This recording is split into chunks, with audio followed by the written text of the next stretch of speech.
Ryunwu is trapped in the tutorial tower, and while all the other rookies flee from the final boss in terror, he's bored. He's already defeated this Balrog hundreds of times, and now he wants to play. He takes down the boss in seconds and defeats it with just 1 foot, mocking it and asking who the manliest boss is here. Even so, this victory brings Hyeonu no satisfaction, as he immediately returns to the first level of the tower. It all began when monsters appeared all over the world, and along with them, a massive tutorial tower emerged, where humans can gain superpowers and become hunters, but only if they can survive and clear all 100 floors. On average, less than 10% of players manage to complete it. Ryunwu is one of the first players to enter the tower together. They fight bravely, and after the final battle, our hero's party receives the long-awaited notification. The tutorial tower has been cleared. Everyone is ecstatic, as this means they can finally go home. After a long time inside the tower, Ryunwu wishes to see the clear sky above, but fate has other plans for him, and instead, he is teleported back to the first floor. He is shocked and doesn't understand what's happening, because he's trapped here while everyone else is free. It's then that he receives a notification that he has been cursed by the tower and cannot leave it.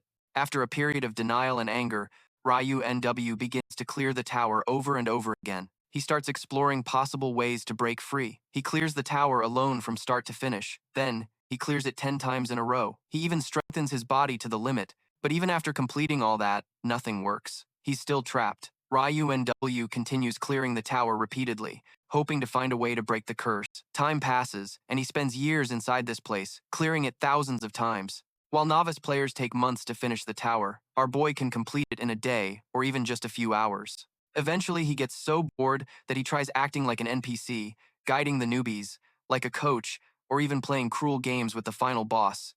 But that too becomes tedious.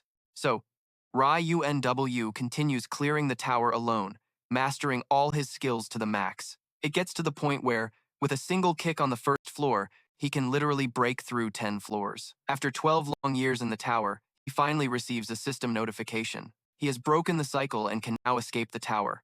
Laughing like a maniac, he charges forward to clear the tower one last time. He shoots upward like a missile, destroying the floors in his path. He's the real boss of the tower now. Even the monsters fear him. On the final floor, Ryunwu destroys the boss and the entire roof of the tower. Then, he enters the portal that finally leads him outside. He can't contain his joy and screams like a madman. He is finally free. Meanwhile, the authorities monitoring the tower are shocked to discover that a player from the first group, summoned to the tower in 2006, has finally escaped after 12 years. A few weeks later, our boy is invited to the evaluation test for new hunters who have just completed the tower. Among the guild leaders sponsoring the test are his old teammates, the ones who helped him clear the tower for the first time. Everyone is eager to see what kind of monster Ryunwu has become after 12 years inside the tower. In the waiting room for the evaluation test candidates, everyone is ready with their basic equipment. Meanwhile, our boy is busy eating snacks. As soon as his belly is full, he wonders, what's this equipment? It's then he realizes he didn't receive any because he fell asleep earlier while the others got theirs in the morning. At that moment, it's announced that the future hunters must leave the waiting room and head to the test site. Now, in the evaluation labyrinth of the SEOUL Tutorial Center, David, an A-rank hunter, welcomes all the junior hunters, informing them that the evaluation test has begun and that he will be the supervisor. The supervisor reminds everyone that the world is watching them right now. With a smile, he assures all the hunters not to worry, because compared to the tutorial tower, this exam is simple. As David states, he's looking forward to seeing the potential of all the hunters. Since they risked their lives in the tutorial tower, Ryunwu is literally yawning, not paying attention to a single word. Just then, the supervisor announces that the first exam is starting. At that same moment, he taps something on his phone. Instantly, the ground starts to shake. David explains that there are different types of difficult situations they need to go through as hunters, and one of them is the Labyrinth. The moment those words leave his mouth, huge and dangerous metal bars fall from the ceiling, forming a real labyrinth. David instructs all the hunters that this labyrinth has many traps.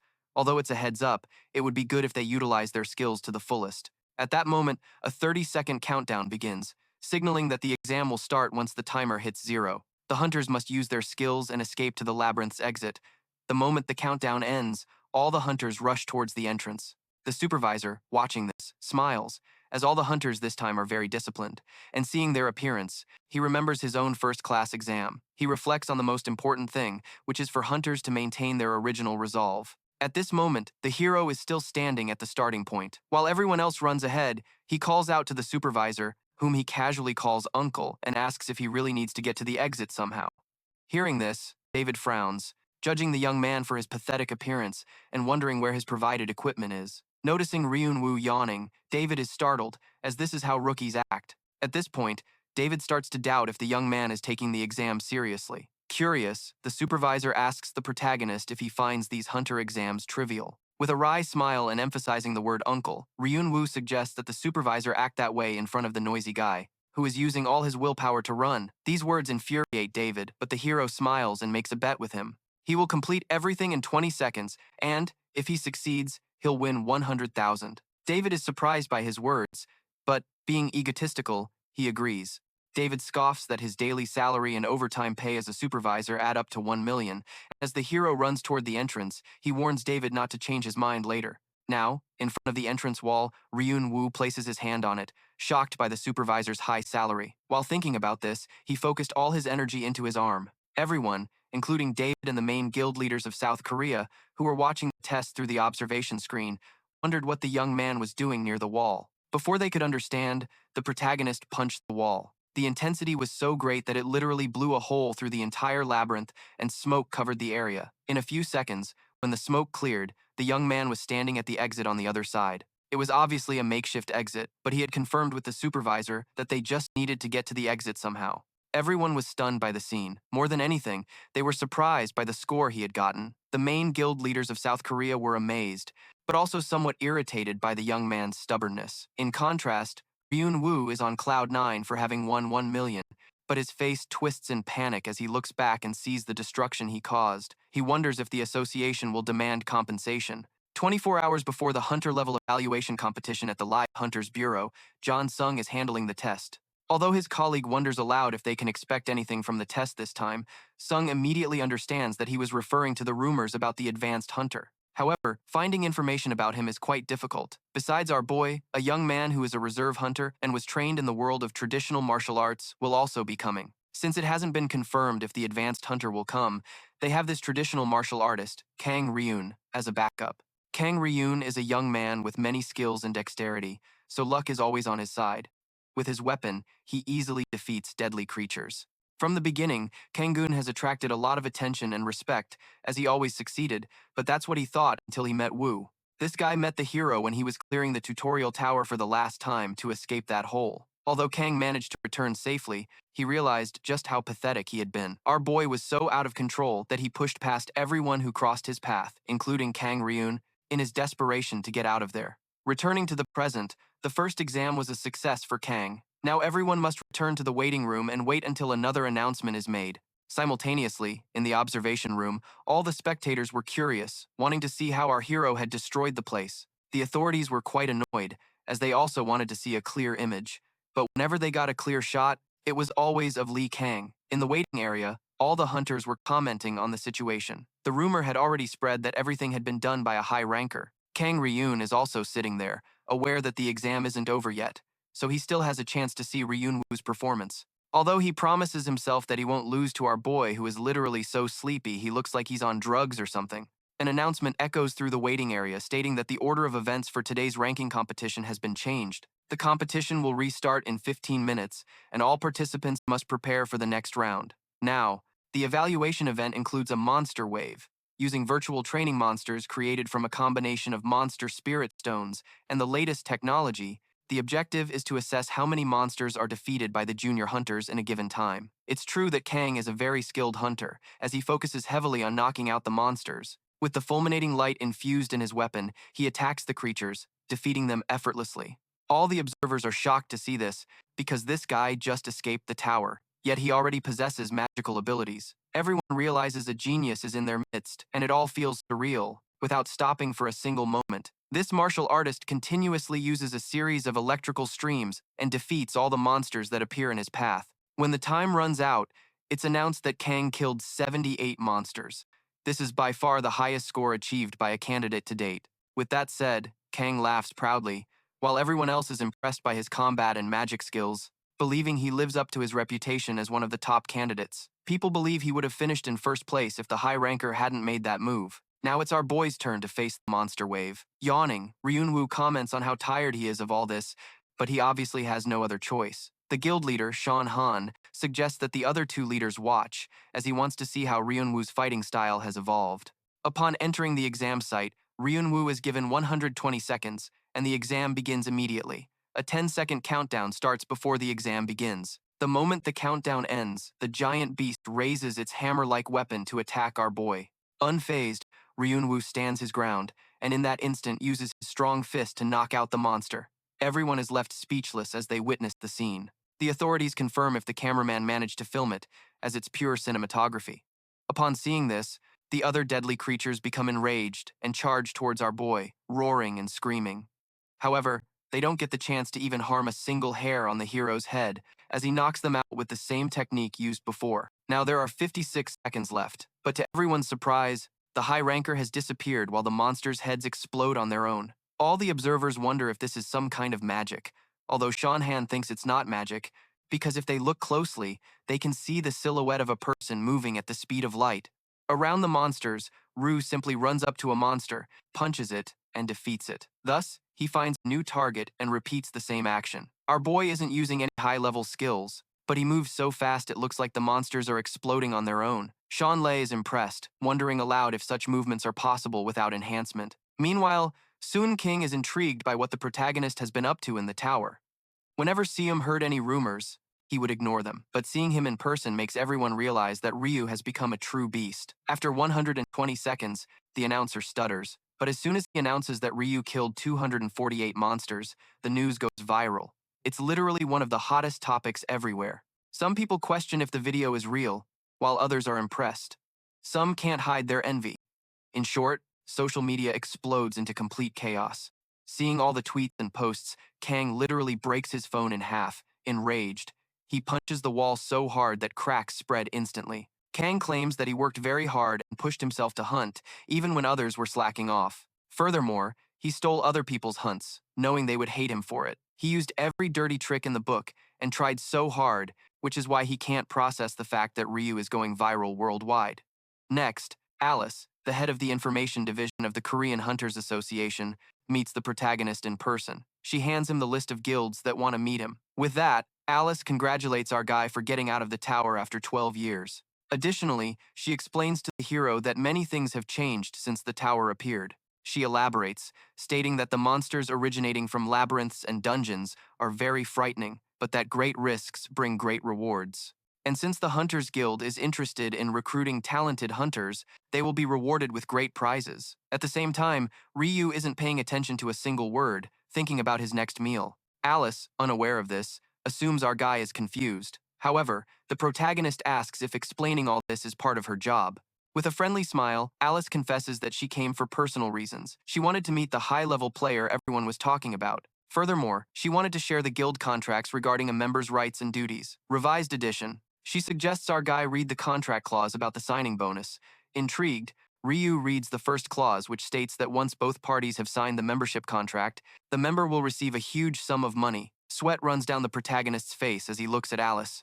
Meanwhile, the woman asks the young man how he would feel about having a contract worth 10 billion won. Ryu looks at Alice with uncertainty, questioning when their currency dropped so much and if the country went through hyperinflation like Zimbabwe. At this moment, Alice explains that things were quite complicated because of the monsters, but that there were no financial problems. Although the price of land had increased, she informs him that the price of the place where he lives has also changed. She immediately hands him the details. Ryu's eyes widen in surprise because the value of his house went up from 3 million won to 1.3 billion won. The nauseated look on his face makes Alice realize that the young man is worried about his finances. Thus, she assures him that he doesn't need to worry about any of that, since the 10 billion won is just a signing bonus. The information officer mentions that the guild agrees to pay him double the current signing bonus, only if he renews the contract with them at the end of this one. Finding it unbelievable, the hero's face turns pale. Meanwhile, Alice continues to explain that he will split the spoils he acquires in the labyrinth with the guild. However, he will find that the distribution ratio is in his favor. Smiling, Ryu confirms with Alice if dealing with guild contracts is also part of her role as an information officer. Alice admits that she has some personal contacts and that the recruiter from the Aries guild insisted that she share this with Ryu. However, Deep down, the protagonist remembers that it's illegal to make contract offers to people who are still under the association's care. At that exact moment, Alice is about to assure him to take as much time as he needs to decide. But Ryu cuts her off, clarifying that he's already decided and never planned to join any guild, since he knows no guild interests him. At first, the information officer thinks the protagonist is joking, but Ryunwu is very clear in stating that he doesn't want to be tied down to a guild or its activities. He knows very well that those 10 billion won won't be given to him for nothing, since this world works on the basis of give and take. Obviously, when he receives the signing bonus, he'll gain a ton of things. Now, lying in his bed, Ryunwu chuckles after eating all his snacks. He loves living like this, doing things according to his own rules and his own way. While relaxing, he has a flashback of Alice asking if he wasn't interested in being a hunter. Ryunwu explains that he's heard of hunters who work alone. Upon hearing this, the information officer realizes he's talking about mercenary hunters. Although she reveals that those guys already have experience working in guilds, and that it's impossible for an inexperienced hunter to venture into a labyrinth alone, Ryunwu, proud, starts to leave, assuring her that he'll manage. Calling him arrogant, Alice tells him to remember to contact her when he changes his mind. Back in reality, Ryunwu thinks that meeting Alice was a waste of time. He could have used that time to get some much-needed sleep. All these thoughts bother him so much that now he can't sleep. Because of this, Ryunwu checks the list of guilds that want to meet him. The protagonist thinks it's a waste of time but is shocked to see the names of the top 3 guild leaders of South Korea on the list. 5 days later, on the last day of the protection period for new hunters, our hero meets Seokon, Sion, and Shirun at a Japanese restaurant in the Mokdong district. It's been so long that the hero is surprised to see them all grown up. As for Seokon, he looks like a grown man. The high school nerd, Shirun, has become a handsome young man. On the other hand, Sion has also changed completely. Looking at Shirun, our hero remembers that he's the same guy who hid behind him until the 50th floor, while Sion wet her pants upon seeing Bench. However, the girl activated her beast mode, warning our guy not to say another word. Savoring the sushi, Ryunwu admits it was a pleasure to meet them. He also loves the taste of the food. That said, Shirun reminds him of the time they defeated the merman on the 17th floor, and Ryunwu couldn't stop talking about how much he missed eating sushi. By this point, the protagonist remembers everything. It was around that time that our guy completely lost control. The 3 of them explain that whenever the urban legends about him leaked, everyone was happy that he was alive. Unaware of any of this, Ryunwu asks for details. Then they explain that our guy became a celebrity, and that everything he did in the tower was reported on TV. Upon receiving this information, sweat drips down Ryunwoo's embarrassed face. As he realizes his performance was revealed to everyone, the protagonist wonders which one specifically was shown on TV. He just hopes it's not the one where he cleared the dungeon naked, or the one where he cleared it pretending to be a golem. Although the guild leaders inform him that the most famous ones are when he defeated bosses by dancing weirdly and clearing 10 floors with a single kick. While Ryunwu is a bit relieved to hear this, Sion is genuinely curious about what her friend was up to in the tower. He remembers dancing in front of the boss. Even the monster was dumbfounded, but our boy just wanted to try it to escape the place. Besides, when it was time to cross 10 floors, he got so frustrated that he just jumped as high as he could, and that's how he ended up there. Sion admits that watching him in the evaluation made her realize how much power he had acquired. And after hearing these stories directly from him, there's no doubt. However, Ryunwu believes that anyone could have done it, because when you're trapped in a place, you do everything you can to get out. The hero then realizes that his students must have also escaped. It's true that he has no idea what generation they are, but when he was between the 50th and 60th floors, someone was left behind in the tower upon sensing a presence. Ryunwu looked around and found a boy with his RPG skills and decided to guide the lost soul. At that moment, Ryunwu was obsessed with martial arts. So, he took the boy in and trained him. Initially, Rum gets confused. Then, the protagonist explains that he's talking about someone who gets trapped somewhere, but achieves enlightenment and escapes, just like in comic books and novels. Ryunwu thought that if the boy achieved enlightenment, he might be able to escape as a result. He trained him intensely, pushing him to his limit. The protagonist made him exercise and mocked him when he stopped. He used to tell the boy to focus his mind on his lower abdomen to release his inner energy. However, all Ryunwu knew was strength. So, now that he thinks about it, he feels sorry for that guy. And Unwo doesn't reveal it, but back then, he was a real jerk. So, he's relieved that he wore a mask the whole time, as he doesn't want to meet that guy again. At that moment, the hero asks the 3 guild leaders what the world has been like for the past 12 years. Upon hearing the questions, they all fall silent. Back in his place, Ryunwu checks his status window, noticing his age is listed as 24 instead of 36, which means he actually lost 12 years in this world. Now that it's done, there's no changing it. So, our boy decides to earn a good amount of money and live happily without regrets. And, although his gaze lingers on the floating message about removing the infinite loop, curious, Ryunwu clicks on the option. He immediately receives a notification to defeat at least 3 dungeon bosses to satisfy the minimum requirements to advance to the next level. The dungeon conquest objective includes Aderab's laboratory, the forest village, and the swamp vista.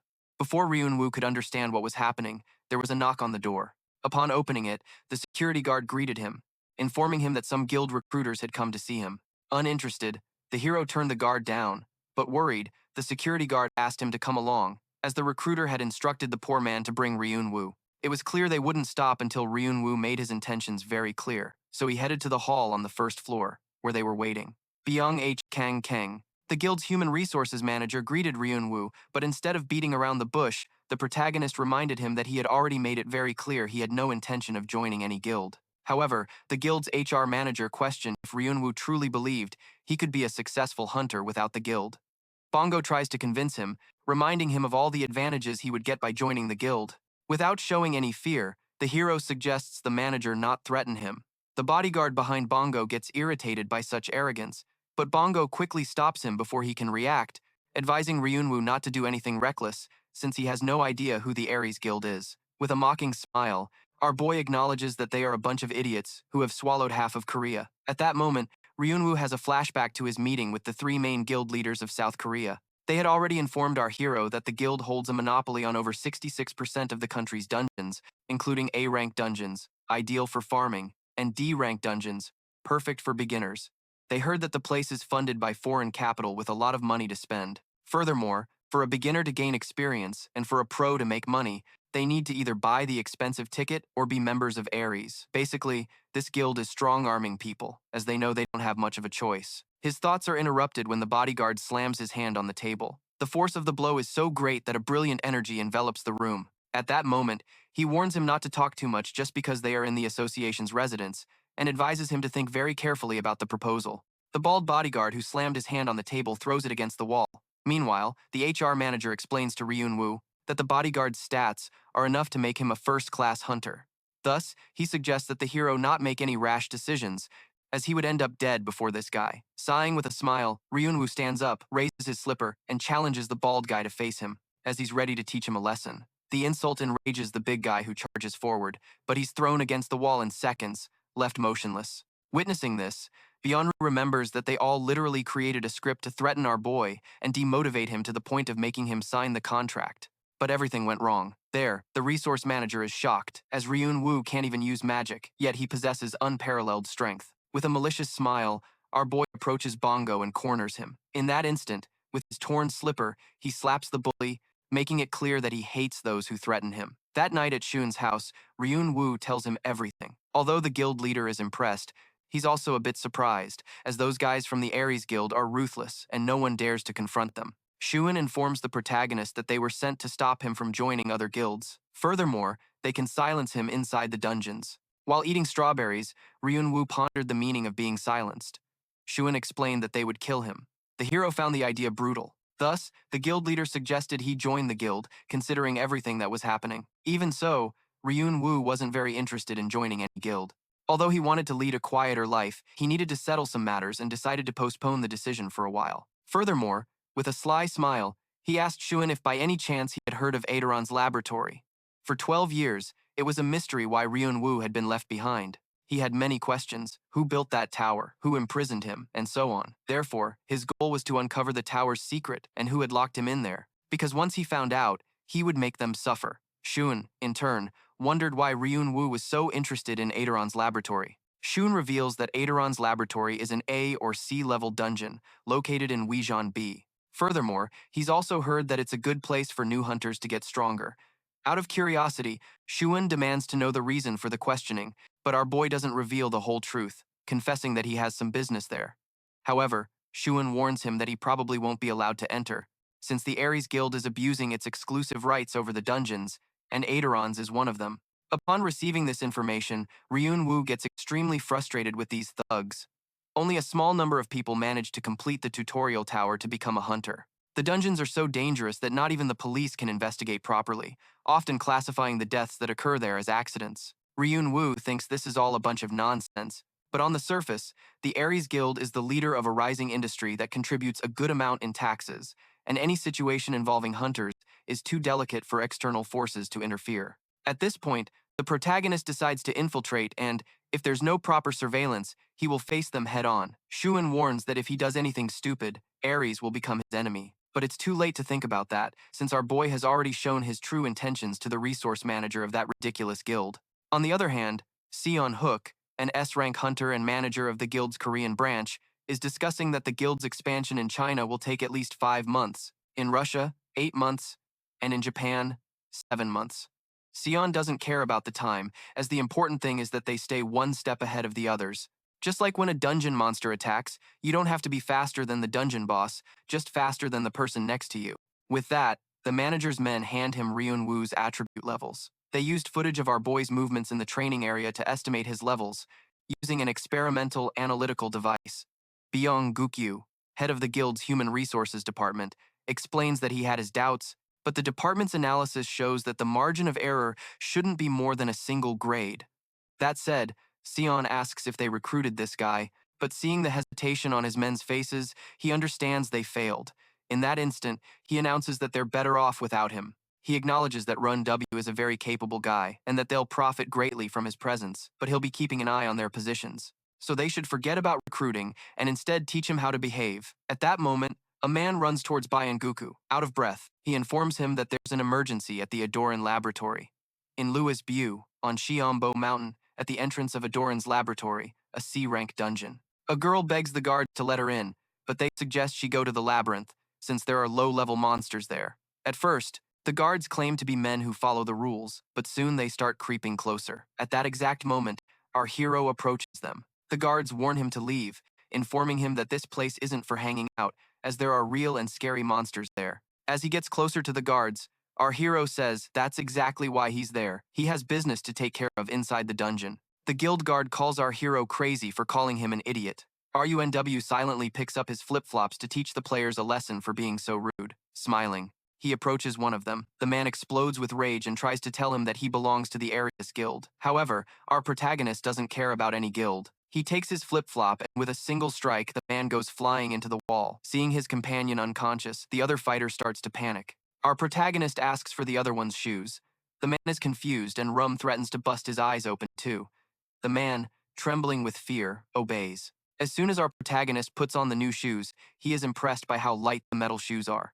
The guild player cries over losing his expensive, magically crafted shoes. However, our generous hero, after seeing the man's bare feet, gives him his flip-flops and leaves. Our hero goes through the gate, and the Aries goons are left crying. Meanwhile, Seo-young confronts Shuryun for letting our protagonist go. But Rum explains that he had no choice, as Ryu simply left on his own. She starts to panic, worried about the ruthless Aries Guild. Shuryun explains that he told our hero about it, but he just left and no one could stop him. Shuryun is speechless and asks Shuryun if our hero really made enemies with the Aries Guild. From what our hero told him, Shuryun is now certain of the rivalry. Shuryun doesn't think Ryunwu is the type of person who would get into trouble just by standing still. However, once he becomes someone's enemy, as long as the enmity exists, Ryunu's dark side will come out. Shuryun doesn't understand how things got so complicated, but he assures Si-yeon that she doesn't need to worry about our hero, because when they were talking about the guild, Ryunwu's rank was mentioned. However, Si-yeon is left speechless when Shuryun tells her about our hero's rank. Meanwhile, our hero continues his journey through the dungeon, and suddenly, a monster starts looking for its research materials. The C-rank dungeon boss, Aderon, continues to search for more research samples. Some fighters watch him from a distance, commenting on the rumor that you don't gain much from fighting Aderon, and that's why the Aries Guild didn't bother to face him. The fighters start to wonder if they should really face the boss, since they got in by bribing someone. One of them suggests fighting him. However, the girl questions if their skills would be a match for the lab boss, since people usually fight in a group. The other guy adds that he noticed Aderon had high defense and low attack, so he suggests they calmly decide on a viable strategy to defeat the boss. The group decides to go for it. They team up to face the boss, but also make it clear that they should run if there's any danger. At that instant, they see our hero walk in to face Aderon, and Ryunwu stands before the lab boss, fearless. Aderon starts to laugh, thinking about how to begin his research and decides to ask our hero. 12 years ago, when our hero was young, his cousin told him not to cause trouble and advised him to listen to his teacher. He left little Ryunwu at an orphanage after his parents' death in an accident and stole his inheritance. Perhaps it's because of his disappointment in people that Ryunwu is fine until someone tries to manipulate him. When someone becomes his enemy, he reveals his worst side and holds a grudge for a long time. Aderon starts to play with his needle, laughing about where to start. He asks our hero where he should begin, but Ryunwu tells him to stop. The lab chief is shocked to see a mere human giving him orders, but then our hero punches the monster, leaving the group behind in shock. The monster falls and our hero walks out like a boss. With the Aderon's lab mission completed, our hero heads for the village in the forest. The group of hunters watching from afar recognizes Ryunwu as a skilled player, and seeing him in person like this gives them chills. Meanwhile, at the guild's Korean branch, the HR manager visits the manager of the Korean Administration Department, W. Tunmun. He hands a file to Tunmun and asks if the branch manager, Ryuk Sunwoo, has given them any instructions. The manager reads the file, and upon seeing 2 A-rank stats in a rookie hunter's file, he questions the data's accuracy. HR replies that the results aren't entirely accurate and that it's just a temporary analysis. Even so, Chum can't help but be impressed by our hero's monstrous stats. The HR manager informs him that the order is to only injure Ryunwu moderately, but that causing more damage wouldn't be a problem. The manager knows the extra instructions are a personal wish from HR, but HR explains how our hero invaded their exclusive dungeon and attacked the hunters guarding it. At that moment, Chum assures his fellow manager that our hero won't do any harm to the guild. However, he wants to handle things discreetly, as the branch manager already has a lot on his plate due to the guild's expansion into China. Besides, even the higher-ups support these actions because of the Tirana Guild. The new Tirana Guild in China, in just 2 years of existence, has monopolized 52% of all the dungeons in the country. Just 4 years after emerging from the tower, their leader turned the Tirana Guild into a gigantic guild, and all its leaders are known for their monstrous strength. The most surprising thing is that the identity of the Tirana Guild's leader, officially listed as the 5th S-ranker in the world, remains a mystery to the public. Shum assures the HR manager not to worry about Ryunwu. He adds that because they have to deal with the Tirana Guild, they can't waste manpower, and will instead send specialists to deal some moderate damage to him. Meanwhile, Ryunwu checks out the phone's camera and is impressed by the world's technological advancements. He then takes a picture of his friend and starts fiddling with the device. Shiryun gets annoyed seeing our hero playing with the phone he gave him for contact. But then, he tells our hero that the forest village is managed by the Soul Guild. Our hero continues playing on his phone, oblivious to his friend, until his friend mentions the absence of monsters in the forest village. Shirin explains that they defeated the monster there some time ago. He clarifies that things there are different from the tutorial tower. In the tower, the bosses and regular monsters would respawn daily. However, in dungeons, regular monsters spawn indefinitely, regardless of how many times they are defeated. But, after the boss is killed, it takes a while to respawn. Our hero is surprised to learn that the forest village's boss will take a month to respawn, but Shiron adds that they defeated it 4 weeks ago, so it should only take another 2 or 3 days. Ryunwu then asks about the visible swamp, and Shirun replies that he doesn't know much about that dungeon since it's controlled by the guild. Our hero feels frustrated about having to worry about so much just to defeat one monster. Then, Shiryeong asks our hero when he'll register with the Hunters Association. At first, Ryungu didn't pay much attention, but then he perked up when Shiryun explained all the benefits, including the money. He jumped for joy upon hearing he could get paid just for registering, but Shirin explained that he would need to do something in 2 to 3 months. He added that B ranks receive over 1 million, A ranks receive 2.5 million, and that there was a huge difference between A and S ranks. After hearing that Shiryeon earned 7 million a month, our hero was shocked and rushed to register immediately. The next morning, our hero went to the Hunter Association's Skill Evaluation Center to register. When he said his name, the receptionist recognized him as the person who was trapped in the tower for 12 years. She remembered all the people who came asking about our hero. However, the receptionist thought there was nothing exceptional about our protagonist and that people were just making a fuss for no reason. After checking everything, she pointed Ryunwu to the Seeker's Eye. Ryunwu's rank status would appear on the hologram next to the eye, revealing his hunter level. He places his hand on the eye. The receptionist estimates he'll be a B+ at most. However, her jaw drops when the rank is revealed. Seeing her pale face, our hero turns to the hologram and is also shocked. Suddenly, the receptionist's screams echo throughout the building. Soon, our hero becomes the talk of the town on the news. Discussing his unbelievable evaluation results, they comment on all his A ranks and the fact that no one in the world has such a score. Reading the news on his phone, Ryunwu is surprised to see the news of his evaluation spread in just a few hours. Shirun explains that high rankers are a hot topic, and since he caused a stir in the guild's dungeon, everyone has their eyes on them. Shirun knows our hero doesn't care about any of this, but he also knows the guild has already gathered information and won't leave him alone after he trespassed on their territory. He advises our hero to be careful, worried that his enemies won't stop pursuing him, but he doesn't listen. Suddenly, Ryunwu bursts out laughing. Seeing a loading screen image on his phone, he laughs at the ridiculous pose and aura effect in the hunter's picture. But then, Shirun calmly replies that the hunter in the picture is him. Suddenly, an awkward silence fills the room. Then our hero asks his friend why he's always hanging out with him when his other friends are always busy. Shirun replies that he's busy too, but that he makes time in his schedule to hang out with our hero. Meanwhile, in the basement of the guild's administrative branch, the HR guy's face turns pale upon seeing the evaluation results of our hero, Chung Meng. Now he understands why the branch manager wants them to deal with our hero, but seeing the HR guy's pale face, he assures him that Ryunwu will be handled by the Shinchum gang. The HR guy's face lights up hearing that the hunter, who is about to reach S rank in China, will take care of their opponent, and he now feels confident that his problem will be solved. Meanwhile, in the village forest, our hero is confused because there are no guards at the dungeon. Shirun reveals that the dungeon belongs to his guild. With the clock striking midnight, the boss is about to appear, and our hero and his friends enter. However, as they walk, another man spies on them from a distance. In the village forest dungeon, a new guy, Park Gamon, joins our hero. Shirun explains that Park is there to collect the loot that can be sold for money. Ryunwu is surprised to learn that the loot is exchanged for money, but his surprise turns to shock when he finds out the items are worth 20 to 35 million. Our hero can't understand what use the loot would be to anyone. Shirun knows he won't get it, but explains that the looted items are used for crafting armor or weapons. Park starts recording our protagonist's adventure and asks for permission. Although Ryunwu doesn't see a problem with it, he asks about the purpose of the recording. Ryunwu is surprised to see that the videos are used to generate ad revenue and decides to partner up for an 80-20 split. The hunters continue their journey, and Shirun hands a piece of paper to his friend. He explains to our protagonist that the dungeon is like a maze, and getting out will be a problem.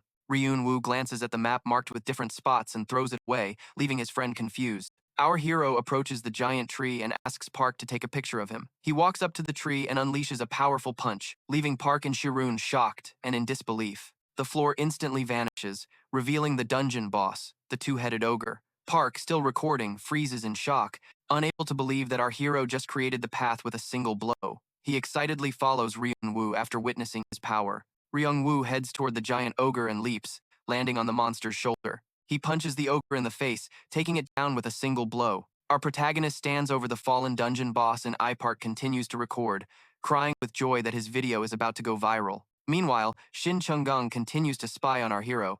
At the Aries guild office, Shin Chunggang visits Chung Myung to inform him about his mission. He tells the manager about our hero's overwhelming physical power, without even using skills or magic. Shin Chunggang admits he was impressed by our hero's power, but at first glance, he already had an idea of how to deal with him. Chung Myung informs his henchman that Ryungwu will be going to the guild's dungeon, the Visible Swamp, and Shin Chunggang sees this as a perfect opportunity to prepare for our hero's arrival. Meanwhile, our hero is standing outside the entrance of the Visible Swamp.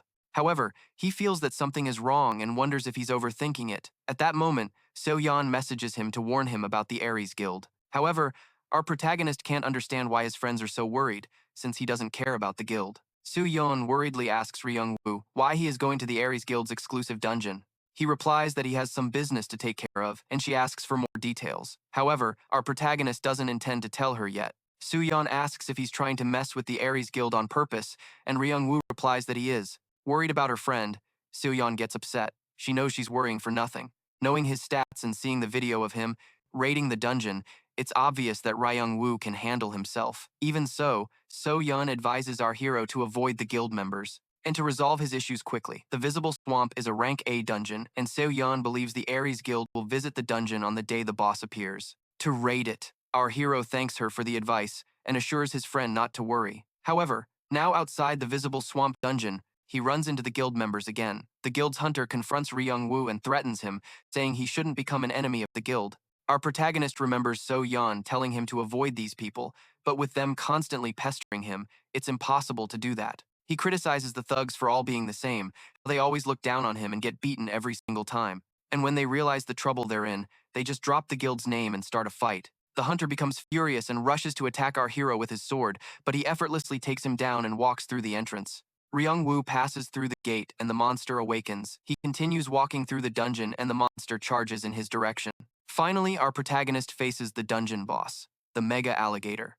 Our hero remembers Su Yan's lecture about the alligator's tough hide, its magic resistance, and how expensive its teeth are, and begins to smile. Ryunwu attacks the mega alligator instantly and knocks it out. He starts to tear the monster apart, but the alligator flees. However, our hero refuses to let the alligator escape and grabs it by the tail. He decides to teach the monster boss what a good punch feels like and starts to spin it around, throwing it against the wall. The mega alligator gets furious and glares at our hero. Once again, Shin Chunggang watches the fight. The alligator leaps, and as our hero prepares for the final confrontation, chains suddenly wrap around his legs. With Ryungwu trapped by chains, the alligator opens its massive jaws, and Shin Chunggang awaits his death. However, the moment the alligator approaches, Ryungwu ducks and the animal leaps into the swamp. Our hero looks at the chains, confused.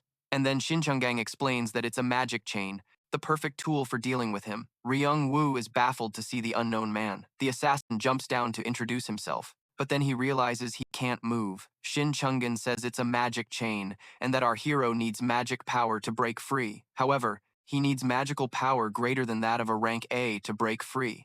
But since our protagonist just got out of the tower, he doesn't have any magic power. Even so, Ryunwu is confused, unable to see the problem. Shin Chunggan gets frustrated, thinking that our hero is just trying to trick him. He thinks that, like everyone else, Ryunwu is also just faking his calmness and planning his next move. Our protagonist remains confused because he wasn't doing any of that. The assassin unsheathes his sword, ready to attack our hero. The moment he strikes with his sword, our hero raises his arm, blocking the attack. Shin Chunggan releases the poison explosion. An explosion occurs and smoke fills the air. The assassin thinks he has completed his mission, but is shocked when the smoke clears and Ryunwu is sitting there unharmed. Our hero doesn't know what his opponent did. The assassin freezes, not understanding why his attack failed. In that instant, our hero starts to move and the assassin gets punched in the face. Shin Chunggan is thrown against a tree. Ryunwu approaches him and says he should have bound his entire body with chains to stop him from moving. The assassin can't understand how his opponent is doing this. Our hero knows that Shin Chunggan must be confused. He says the chains came loose and stopped working properly. He kicks the tree and lifts it while the assassin remains pinned to it.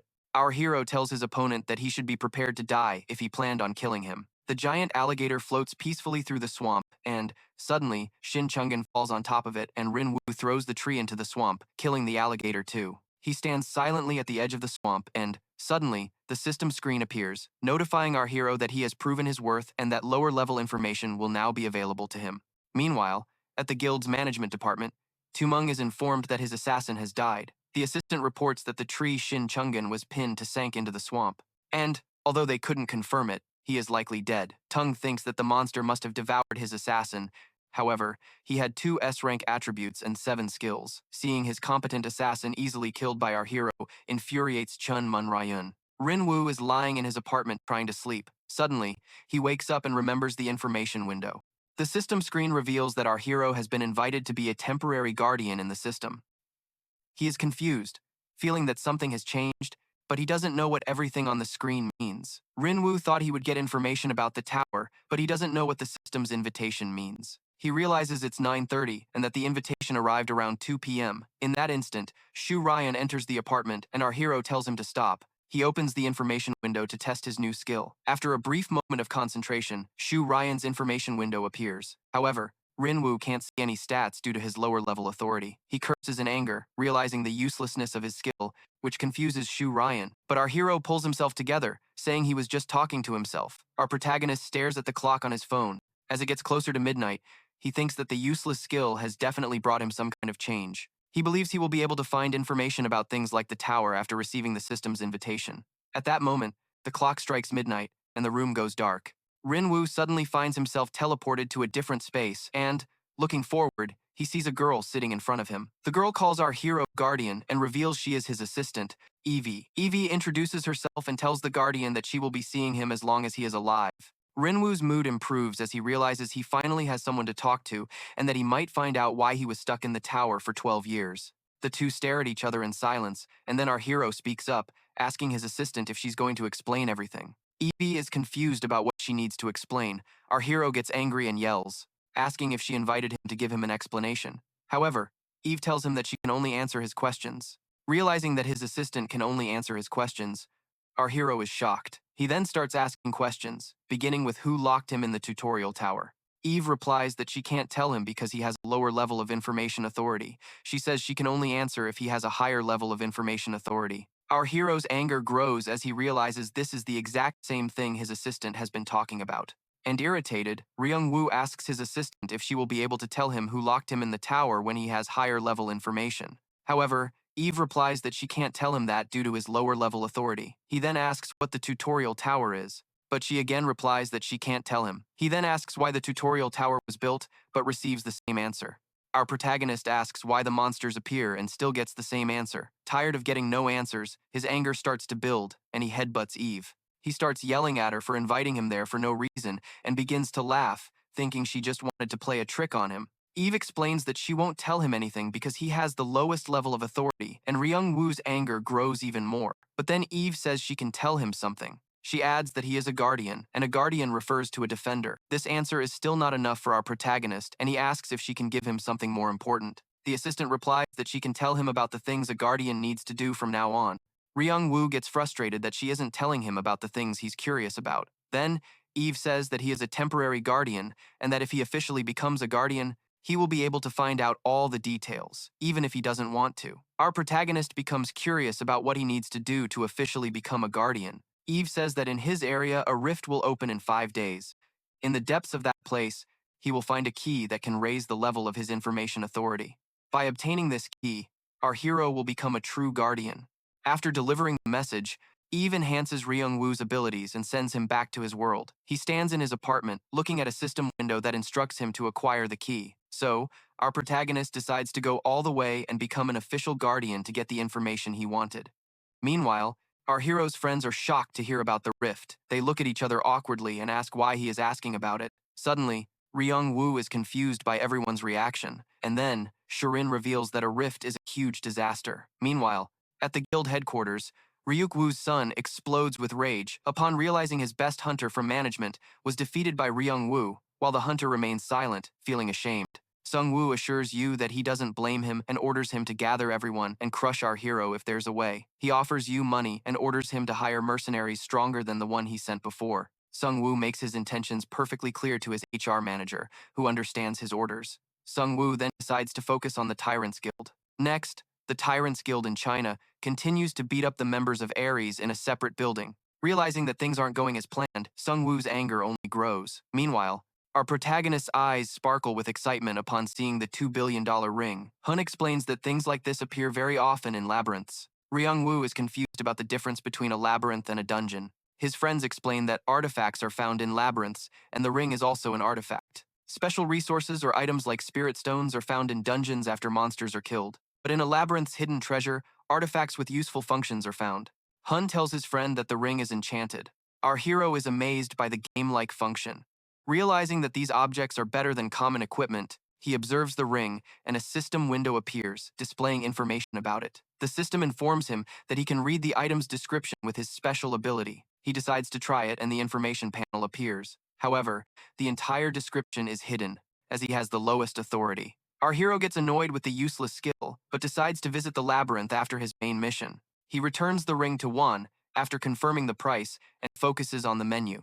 Our protagonist reads the menu and decides to order everything. His friends are shocked, thinking he won't be able to eat it all, but Wiyun encourages him to order whatever he wants. At that moment, Ryunwu asks his friend what a rift is, shocking everyone again. While they eat, our protagonist learns that a rift means the ground suddenly opens up and countless monsters emerge. Sion explains that countries like China and Germany have already suffered from rifts and called them hell gates. Thinking about how Ives mentioned it so casually, Ryunwu thought it was something normal. However, now he wonders what would happen if something like that occurred in Korea. The entire group becomes pensive, and Shirun replies that although they could stop even a C-rank rift, the weakest kind, it would leave the area completely devastated.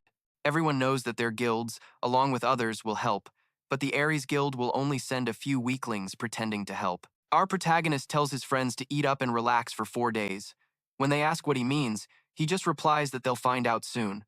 Meanwhile, at the airport, people notice the ground shaking, wondering if it's an earthquake. They run to get out, and suddenly, the ground splits open. Meanwhile, a man in long robes approaches his master to inform him that the 9th floor has awakened. The master asks about our protagonist, but the man replies that he has not awakened yet. However, he adds that it will happen soon, and that our hero will receive an official title. The master considers the timing perfect and is eager to see what our hero will be able to do. At Gimpo International Airport, the ground trembles and people run in a panic. Fire engulfs the area as news reports announce an immediate evacuation order for citizens within a 5-kilometer radius. The airport is cordoned off as an emergency measure, and hunters from the association continuously gather to help. Countless monsters continue to climb out of the rift, and the situation worsens. At the sealed-off airport, the hunters face the monsters. The rookies tremble as they see the gigantic and ferocious monsters surrounding them. Their leaders urge them to be brave, otherwise they will die. He uses his immobilization skill to protect his comrade from an attack and defeats the monster with his sword. The rookie starts to thank him, but the leader instructs him to focus on the fight for now. The hunters face the monsters, but upon seeing so many, they begin to curse. The leader continues to carve a path through the monsters, but knows that more of them will keep surrounding him. The monsters continue to swarm the airport, and the hunters need to do something. Suddenly, something catches a hunter's attention, and, as he turns, he sees a giant skeleton. The hunters begin to tremble in fear upon seeing the A+ rank monster. They give up fighting, knowing their death is inevitable. The skeleton raises its giant staff. The fighter confronts it with his shield. The skeleton strikes the shield, but the hunter can't block it and is thrown into a car. The giant skeleton walks toward the injured hunter. The leader shouts for his soldier to wake up, but he doesn't respond. Suddenly, the skeleton's head is smashed to pieces. As our hero leaps through the monster and lands in the crowd, all the hunters are shocked. They notice his clothes and realize it's none other than the famous high-ranker, King Hyeonu. The hero received a notification saying he needs to obtain a key located in the depths of the rift at Gimpo Airport to prove his worth, and the remaining time is 22 minutes and 32 seconds. Now he needs to explore the airport thoroughly. Meanwhile, the people around are in shock, witnessing how the hero managed to defeat the skeleton in a single blow. Right after, he warns these people about the monster behind them. Since the number of monsters is huge, he decides to quickly step in and help out a bit. Even with reinforcements arriving, the hero effortlessly lifts the giant hammer the skeleton used earlier and hurls it at the monsters, knocking them down. The nearby humans are impressed by his overwhelming strength. They get excited when they realize that with the help of the experienced player, they have hope and can hold out a little longer until reinforcements arrive. But to their surprise, the hero flees, leaving the rest to them because he's in a hurry. Their jaws drop as they see their hope fading away, but with no other choice, they decide to risk it all to hold on a little longer. One of them helplessly questions Ryunwu's attitude. The situation is getting critical, as the number of monsters is countless and everyone is exhausted. It's been a long time since they've faced so many monsters that they couldn't handle them. The fear of losing their comrades consumes them, and they try to control the situation until reinforcements arrive. At that moment, Ken Shirun from the Soul Guild, along with his companions, enters the scene, taking out one of the monsters. Seconds later, Lion appears with the members of the Orange Guild, and hope returns with the arrival of Han Q from the Gogurieo Guild and his allies. Se-yeon asks about the hero, since he mentioned he was going ahead, to which the young man informs him that he's already at the rift's core. The fight begins, and everyone rushes forward under Se-yeon's command. The monsters fly in to attack, but it's useless against the powerful warriors. Shirun is impressively eliminating the monsters. While Se-yeon helps to reduce their numbers using his lightning power, everyone is doing their best to defeat all those demons. Meanwhile, the hero finally reaches the core of Karavat, eliminating the monsters in his path. There is a deep cave which he decides to enter first. The surprising part is that there is a passage to the surface, allowing the monsters to reach the ground. The hero is trying to think of a way to get down, but he suddenly notices a stuck car nearby and uses its door as a shield and weapon to enter the cave. He flies down, destroying those monsters, and finally finds the path to the bottom of Karavat. He lands on the pile of dead monsters he just killed, tossing them aside. Soon, a giant, burly red monster emerges from the shadows with a key in its hands. Ryunwu understands that this is the key he needs and, confidently, charges at it, but ends up getting hit. He is in shock. While trying to understand the situation, he takes another powerful blow. The hero manages to dodge and throws it to the ground, but the monster charges again, cursing at Ryunwu in its own language. It blocks both of the hero's punches and, instead, throws him backward. It becomes clear that this monster is stronger than the hero imagined and very different from the previous monsters. This makes the hero decide to use his martial arts skills, which he hadn't used in a long time and never wanted to use again. Hyeonu recalls the time he was trapped in the training tower, lying there helplessly, thinking about the enlightenment that would free him. He desperately ran towards the monsters, giving it his all. That's how his martial arts training began, something you see on TV, in movies, and in novels. But that doesn't make sense to him, because according to the hero, the important thing is to believe he will become the greatest if he achieves enlightenment and becomes the master. In the beginning, he followed the clumsy techniques he knew, all of them useless, until one day he used a useless technique and, over time, the accumulation of skills made it real after being trapped in the tower and clearing it hundreds of times. He didn't want to relive that dark past, so he uses his instant death punch technique and with all his strength slams the giant red monster to the ground. Ryunwu is happy that no one is around, because he's ashamed of shouting the names of the techniques he uses. The system confirms his success in capturing the Crimson Demon Archer, and the changes have been made to his status window. He is also officially invited to become a member of the system as a guardian, and has only one day to accept the offer. At that moment, he notices a drone flying over his head, which was actually broadcasting his fight. The guild members are watching the fight, and the branch manager shouts, insisting that the hero doesn't seem to be a ranker. Even after watching the fight, it's clear that he doesn't fit that profile. The manager claims he's just a useless person with no magic, who always wears his ridiculous tracksuit. He asks manager Yu to release all the data he asked him to collect as soon as it's ready. The next day, at the Korean Hunter Association branch, an awards ceremony is being held for the hunters who fought the monsters in the rift. The hero stands confidently. While everyone scoffs at his bad attitude, the host presents the award to Hunter Kim Ryunwu and mocks his tracksuit, mentioning that he suggested giving him some clothes, to which the protagonist calmly advises him not to worry about it. Everyone scoffs at his arrogance, and the host becomes furious. Seconds later, Ryunwu dashes off with his gifts without hesitation, leaving them even more enraged. On the outskirts of the Chinese capital, Beijing, lies the castle of the supreme ruler of a tyrannical guild. A mysterious girl with a skull tattoo on her back watches Ryunwu fight. Her eyes widen upon seeing him strike that pose, and she asks her assistant for his name.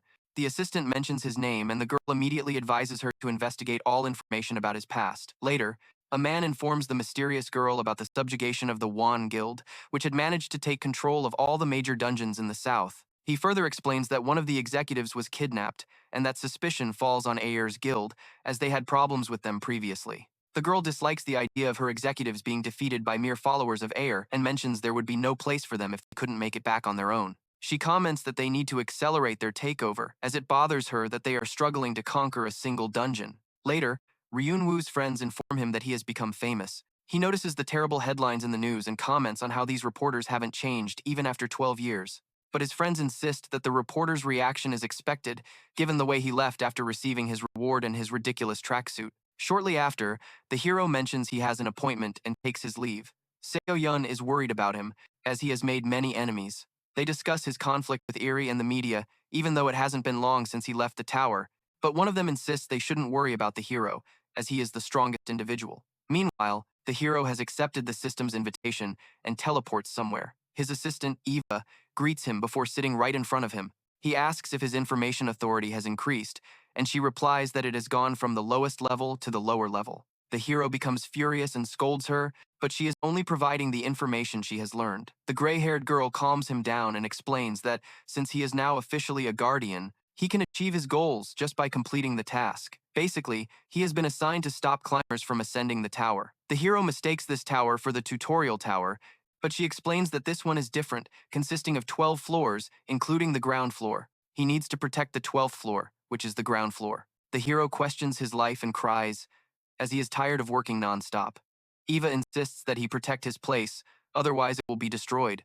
To which he yells at her for forcing things on him. Eva shakes her head trying to calm him down, saying that's not what she meant, and then concludes by stating she never told him to shut up. Ryunwu turns pale as he stares at the sky, asking what she wanted him to do, and demanding she just say it straight. Av looks down, thinking that as the system administrator of the 9th floor, she should be intimidating enough to make herself heard. She anxiously calls his name and becomes flustered when he repeats hers. She ends up telling him not to be so angry, because the reason he was chosen as a guardian is for his own good and to help him, then tries to bribe him by saying there are rewards, since the more climbers he stops, the more it will count as his contribution, which will earn him rewards. And Ryunwu stares at her and then asks in simple terms, how much authority would I need to acquire to find out who locked me in the tower after the tutorial tower was built? Av replies that he would need high-level authority to obtain that kind of information. He asks again if killing those climbers during their journey would increase his authority level. After an affirmative nod from Av, he asks how many climbers he needs to kill to achieve that.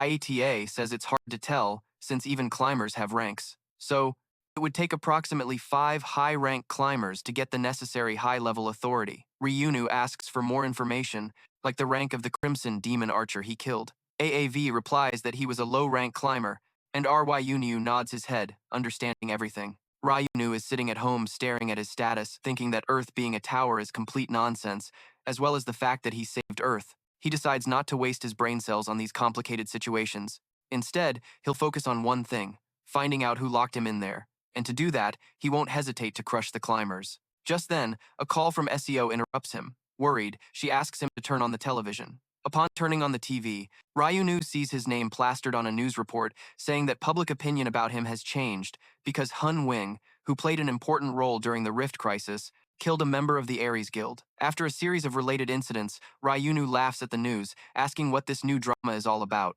Ryunwu remains lying in his house in the MCKDOang district, with the phone ringing non-stop. Seoyeon lets out a scream, demanding an explanation about who could have caused all this. She called Ryunwu a celebrity, just because he got out of the tower after 12 years. She listed how, just a few days earlier, he had cleared the rift by himself, which made every country monitor him, and now he was being accused of murder. She expressed her concerns, saying she had been nervous ever since he told her about his problems with Aries. Ryunwu rolled his eyes, telling her to relax and not to worry, which only irritated her even more, and she told him to stop telling her not to worry. Ryunwu realized how strangely it resembled a wife's nagging, which was weird because he didn't remember ever having a girlfriend, let alone a wife. He turned to Seoyeon and confronted her, saying she must be in love with him, and if his assumption was correct, she should be honest and confess. Upon hearing this, Seoyeon took a deep breath and then smiled sinisterly, confirming she would fry him with her lightning bolts if he even thought of making another joke like that. He laughed awkwardly, trying to ease the tension, thinking it was best to change the subject before he said something worse. Seoyeon stood up and showed him all the missed calls from the Hunter Association, saying it was the first time she had seen so many. Next, she showed him the rankings, where Ryunwu was once again in first place. Seoyeon started reading an article stating that Kim Ryunwu, along with his 3 guild leaders, had similar murderous tendencies, which made Seoyeon's eyes turn red with anger. Ryunwu tried to stop Seoyeon from making scary faces, but Seoyeon replied that she was shocked by Ryunwu's lack of concern, while everyone's reputation was being ruined. Ryunwu asked if Okun had arranged the reporters for him, shocking Okun and Seoyeon, who nervously asked if he was prepared. Ryunwu seemed amused by the idea that they thought he would go to a press conference unprepared. Seoyeon advised him not to assault the reporters, nor admit that he would destroy the guild.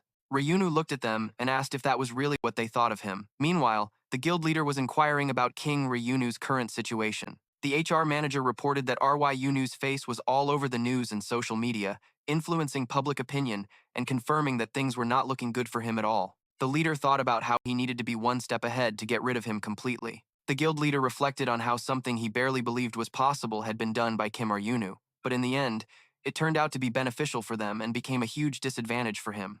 At the press conference in Mdong, Ryunwu sat confidently as reporters began to ask questions about whether the recent news was true or if it was the reason behind his attack on the guild member. Ryunwu took a deep breath, clearly stating that it was his first press conference and that he would only do what he thought was right. He then ordered one of the reporters to ask the first question. The reporter asked how Ryunwu was feeling, to which he casually replied that he felt terrible. When another reporter directly asked if he had really killed the Aries member, he nodded his head, telling them to judge him as they wished, but first, to listen to the recording. He claimed not to know the reason for all of it, but he remembered refusing the guild's offer to recruit him. He played the voice recording in which the deceased person confessed to being an assassin sent by the guild to kill him after the intense fight. Ryunwu stopped the recording just before the moment of the incident, leaving the reporters speechless. He calmly informed them that he knew they had been tipped off by the Aries Guild itself. He explained that he had gone there to defeat the monster boss and that the other members simply followed him. A reporter accused him of faking the recording, but Ryunwu pulled another cell phone from his pocket, stating that it belonged to the man he had killed in the swamp. He added that he couldn't unlock it because it was locked, but that if he handed it over to a security company or the police, the truth would eventually come out. Then, he gave his verdict. He had no choice, since the assassin was there to kill him. As he was just a newbie who had just left the tower, he did what he knew best, defend himself. However, the assassin sent to kill him got into a fight with the dungeon's monster boss, the Mega Alligator, which resulted in his death. The reporters shouted, accusing him of having confessed to the murder. Ryunwu calmly replied that it could be interpreted that way, as he had let his guard down during the fight and ended up dead. He also shared how the guild had its own reputation, and that's why he didn't say anything, but he never imagined things would get to this point. The press conference ended, leaving Yoon wondering how everything had gotten so complicated. Then, he checked the new reports about Aries and their fabricated lies. The leader of the Aries Guild, Aries, angrily threw his things on the floor, cursing Woo for pulling such a stunt during the conference. Afterward, he started laughing, calling him a fool, someone who knew nothing about how this world worked, and promised himself he would get him one way or another. In the end, his friends followed W, as Sion asked how he got the idea to record him, since it seemed like he already knew what was going to happen. Sion added that she was surprised when Yunwoo took out the dead assassin's cell phone, making all her worries insignificant.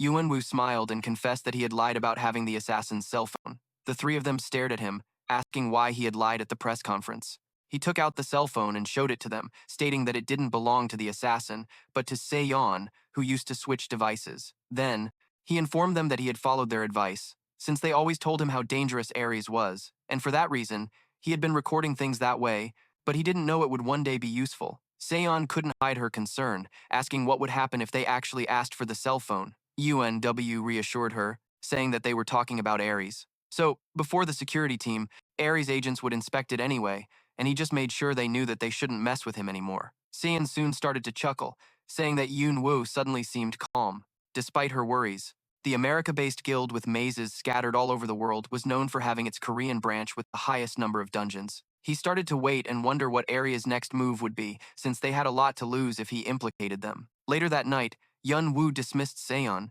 saying he would take a walk alone. He believed he was capable of taking care of himself and liked to explore the world on his own. It only took a few minutes for Yunwoo to find himself surrounded by hooded members of the Aries Guild. He added that he was waiting for them. The masked man ordered him to follow. He realized they might be the higher-ups from Aries, looking for him, and asked what would happen if he said no. The masked man replied that they would drag him out, and Yunwoo smiled, successfully provoking them. And they all began to attack him one by one. He just stood there, smiling, but none of the attacks hit him. The masked men tried again, but they found themselves cornered around Ryunwu.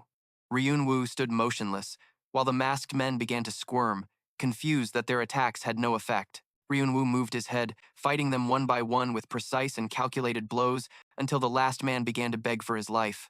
Ryunwu relented, sparing his life, but ordered the man to take him to whoever was looking for him. On the outskirts of the Gwangju province, the same masked men were chatting while guarding the underground bunker. One of them commented on how their guild liked to waste money building such things. The other quickly scolded him for his ingratitude, reminding him that these shelters kept them, the assassin hunters under their protection, alive. The conversation then drifted to the fact that another of their partners would be bringing in a big name that day, Ryunwu. The first man replied that he had seen Ryunwoo's face plastered all over the media and joked that all they needed to do was drag him there and give him a good beating. The man beside him added that they would probably use the new torture instruments on him. A loud crash interrupted them as Ryunwu stood there, dragging the beaten masked men, and asked if this was the place. After many punches and kicks were dealt to the chatterboxes outside the bunker, the leader finally stepped in, getting Ryunwoo's attention and asking what was going on. The other masked men positioned themselves in front of the elevator, raising their guard. Ryunwu calmly walked in, asking questions about the building and how much the whole structure must have cost. The man in the suit stepped forward, demanding his name and asking why he was there. Ryunwu smirked and replied that he was the Grim Reaper, sent to take them to the afterlife. In an unknown cell, the pink-haired girl sat, beaten and surrounded by men. The leader of the Ari Guild indicated that she should rethink her life and start giving them answers, since the Pado Guild had apparently abandoned her. He tried again to press her for information about their weaknesses and secrets, but she just smiled. The leader ordered his men to take her back and beat her some more. One of the men approached, replying that they could just kill her that very day. But the leader shrugged coldly and said he didn't care. At that moment, the door suddenly burst open and Ryunwu walked in. He scanned the room for the person who had invited him, and then his gaze fell on the tied-up girl. With a disappointed expression, he called them out, accusing them of being busy with other guests after summoning him. The leader asked about the team, and Ryunwu replied that they were all taking a nap out back, just like the men inside the building. Ryunwu gave the man two options: talk to him or be beaten to a pulp. The leader of the Ari Guild ran out of the bunker, looking at the men lying on the ground and panicking. Another masked man tried to ambush Ryunwu, but he caught him and sent him flying with a kick. The man groaned in pain as the leader looked around. Ryunwu stared at the situation, observing that he had only come here by invitation, and yet everyone was already treating him with hostility, which was starting to annoy him. The leader stared at him, thinking about how all the men there were B-class, and, on top of that, All the assassin hunters sent to capture Ryunwu were on their way to becoming A-class hunters, while the ones guarding the bunker were A-class hunters. He realized that he already knew Ryunwu was strong, but when he heard that Ryunwu had cleared the rift by himself, he assumed it was probably beginner's luck that allowed him to defeat a low-level boss. In reality, Ryunwu was an S-class hunter, and not just that, but a high-ranking S-class hunter.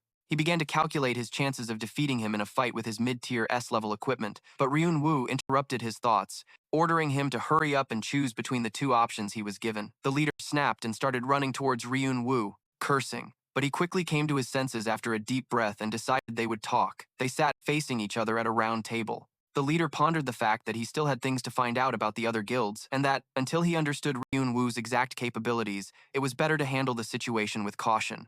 Ryunwu gave him a look, demanding compensation. The leader stared at him with an astonished expression. Ryunwu added that he wanted compensation for all the trouble the guild had caused, listing the fact that they sent an assassin to kill him and the news channels had reported on his supposed murder, all while using the media to intimidate him.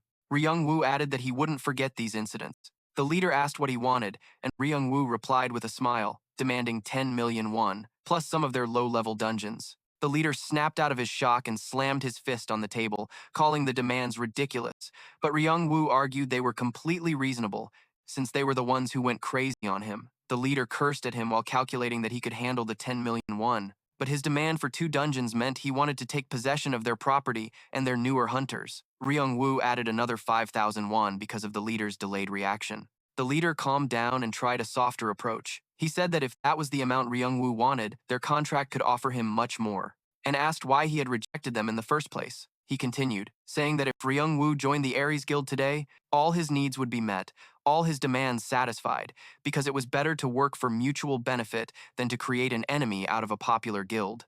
Ryunwu laughed at his attempt to change the subject and pointed out how the guild acted with arrogance, yet engaged in vile acts, with a pink-haired girl tied up right there, concluding that he simply didn't care about their proposal. The leader gritted his teeth, admiring his confidence.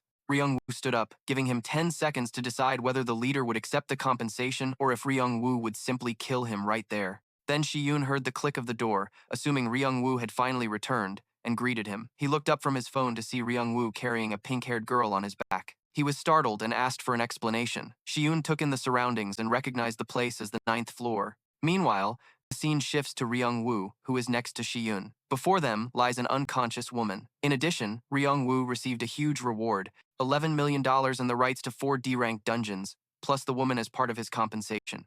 Shiyun wondered how the hero had managed to get all that out of the guild leader, a man known for his greed and thirst for control, to which the protagonist calmly explains that Seon-woo had no other choice if he wanted to survive. Still curious, Shiyun looks at the unconscious woman and asks about her, to which Ryunwu replies that she's a hostage and there's something personal he wants to confirm with her. After hearing this, Shiyun finds the reason a bit strange but chooses not to question it further. After a brief silence, Shiyun remembers that the dungeon bosses are supposed to respawn today. Since he needs to defeat them, he gets ready to leave, assuring the hero he'll take care of it, to which the protagonist tells him to be careful. When Ryunwu is left alone, his eyes fixate on a tattoo on the woman's body. The pattern looks strangely familiar, reminding him of a mask he once carved with words about emptiness and self-abandonment. The resemblance disturbs the hero, making him question if it's really a coincidence. Yeah. After that, he checks her information tab and finds out her name is Hong Lin, a poisoned young woman who is recovering. Nothing else stands out, but the strange connection continues to bother him. He decides to wait for her to wake up before looking for answers.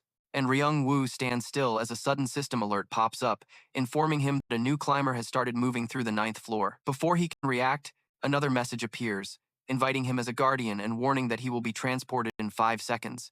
In an instant, our hero appears before Eve, who had summoned him urgently. After that, Eve says that someone important is on their way.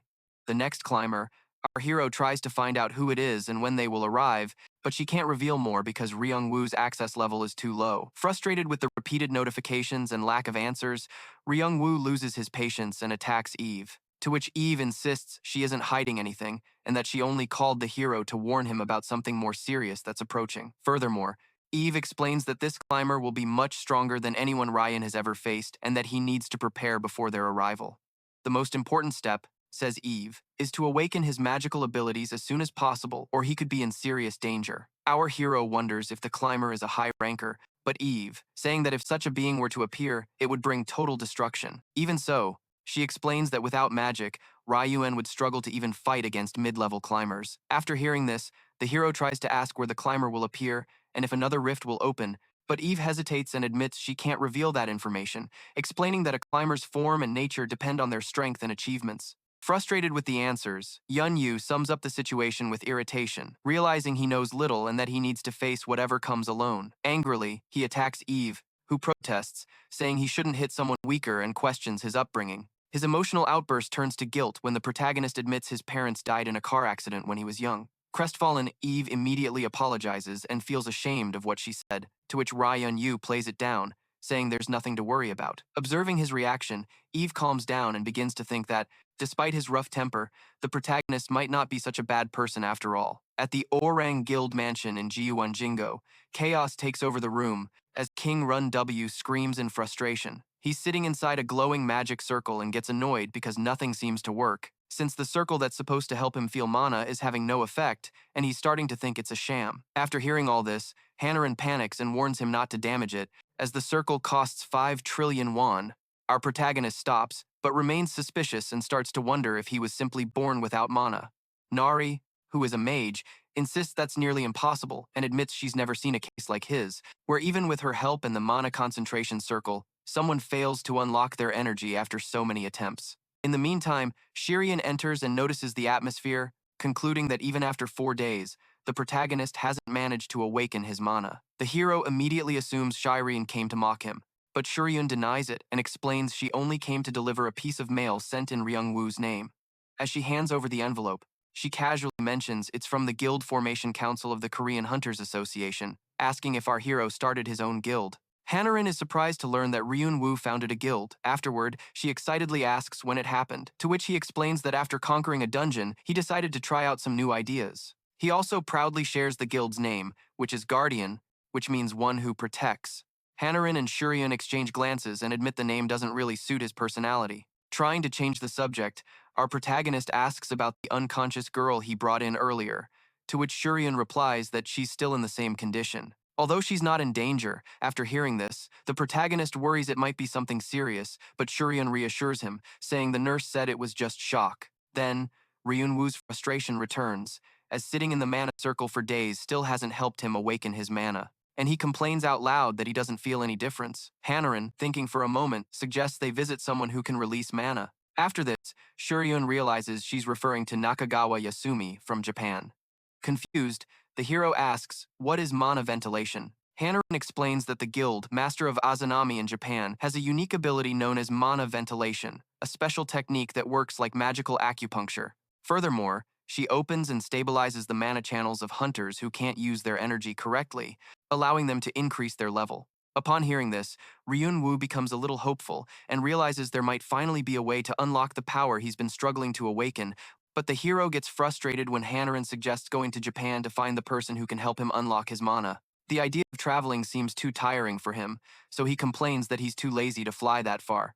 At that very moment, in the Suganami district of Tokyo, a battle intensifies inside an intermediate dungeon. The master of the Azanami Guild, Nakagawa Yasumi, is leading her hunters, but the situation is getting worse, and her team screams for help as the powerful enemy continues to attack. Next, she yells for everyone to dodge as a massive force sweeps across the battlefield. Amid the destruction, a mysterious man steps forward, and the hunters freeze in fear. Nakagawa faces him, trying to understand who he is. When she asks, the man calmly replies that many people have called him by different names: the Climber, the Destroyer, even the Demon. After a brief pause, he reveals his true name, Kaoma. A sudden notification appears, announcing that a new climber has reached the 9th floor through a passage in Tokyo, Japan. Upon seeing this, Ryunwu freezes, and the mention of a climber also instantly catches his attention. Shocked, he orders Shurian to get the car ready immediately.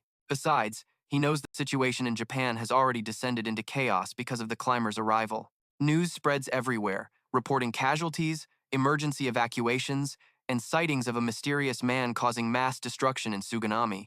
As he runs outside, Ryunwu feels uneasy because he still hasn't learned how to use his mana and wonders if it's really safe to venture into something so dangerous. Shurian was driving the car and was confused. Moments before, our hero said he was too lazy to go to Japan to train with his mana, and the sudden change left him confused. Ryunwu explains, saying something unexpected came up and that he could go right now, to which Shuryun asks if Ryunwu has a passport. The hero hesitates, realizing he doesn't, but with determination decides that no matter what, he needs to find that climber. At the Japan Hunter Association branch, a tense meeting is taking place. The officials are shocked to see Nakagawa alive, since the news had reported her death in a battle against Kaoma. After hearing this, wait, you've watched the video this far and still haven't subscribed to the channel? What's with that, bro? You're slacking, aren't you? Come on, man, hit that subscribe button. It'll make me super happy, you know? Huh?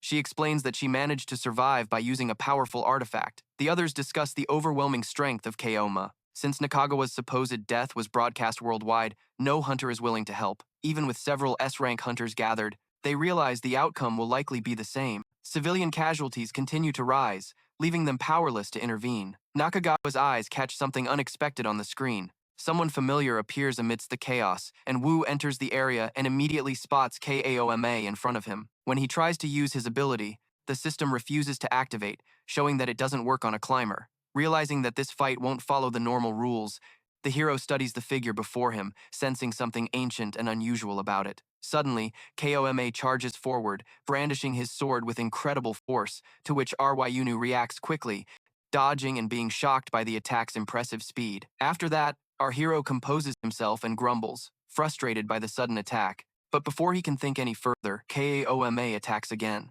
In fact, to the naked eye, it looks like a single strike, but our hero senses that in reality, it's composed of dozens of overlapping strikes, each one capable of cutting him to pieces in an instant. He realizes that if the single strike lands, he'll be torn into countless pieces. Despite the danger, Ryunwu continues to study Kaoma's rhythm and look for an opening, and he quickly concludes that keeping his distance might be his best option, since if he gets close, Kaoma won't be able to attack freely. Kaoma closes in, forcing the distance to shrink. Seeing this, Kaoma hesitates for a moment, amused by Ryunu's choice to get closer. Additionally, Kaoma wonders about Ryunu's identity, commenting on how on the previous floors, no one had ever managed to challenge him. Meanwhile, far from the battlefield, the scene shifts to Nakagawa and Shireen, who are monitoring the situation. The reports confirm that the rift appeared around 2 p.m. Nakagawa explains that the event happened very suddenly and that they don't yet have a clear way to measure the climber's power levels.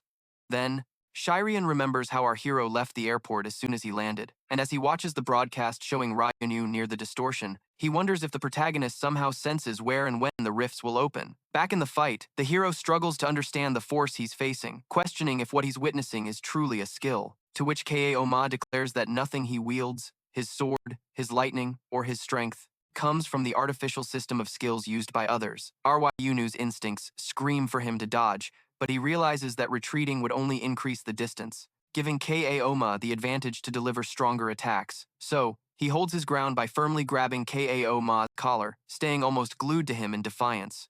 Ryunwu unleashes the power of the Overlord, but wonders if it had any real effect. After that, Kaoma composes himself, and his expression changes to one of genuine respect.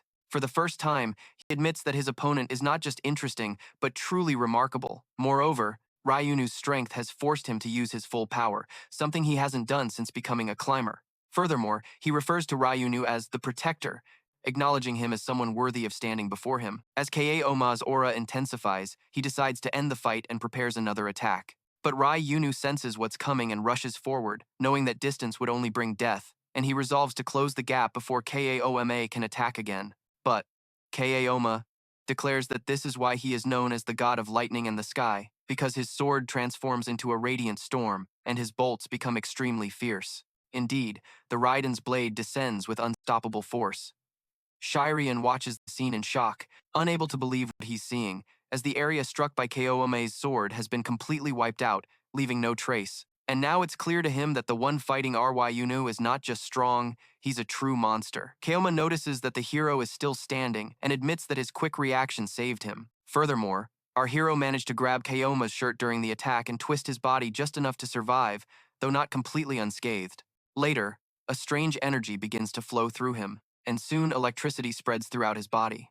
The system activates, showing that Ryunwu's mana has awakened. External mana forces its way into his body, increasing his strength rapidly and raising his mana level. The sudden surge confuses him as he struggles to understand what's happening. Kaoma watches him, wondering if his luck will hold out a second time. Meanwhile, Our hero realizes something important. The power and fighting style before him match the legends he's read about. This man isn't just another climber, he is Kaoma, the martial artist known for reaching the pinnacle with sheer brute force, the strongest of them all. Kaoma is impressed that he still dares to fight even after witnessing the power of the hidden sword, and also acknowledges Ryunwu's courage, but calls it pride, warning that his current strength is not enough to defeat him. To which the hero admits that Kaoma is right, that with his current skills, victory is impossible. However, he also realizes that the lightning has damaged his mana channels, altering something within him. In fact, the protagonist recalls his time trapped in the tower, where he practiced countless martial arts. Among them, there was a legendary technique he could never master, the divine art of the heavenly demon, considered the ultimate martial art,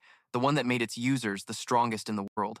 Furthermore, he explains that in the past he had no true understanding of mana flow or how it connected to specific techniques. He simply copied what he read in books, imitating the movements of the mythical Kaoma, without understanding its essence. Now, Ryunwu humbly admits that for 10 seconds Kaoma was his master, and, having learned from him, he decides to return the favor.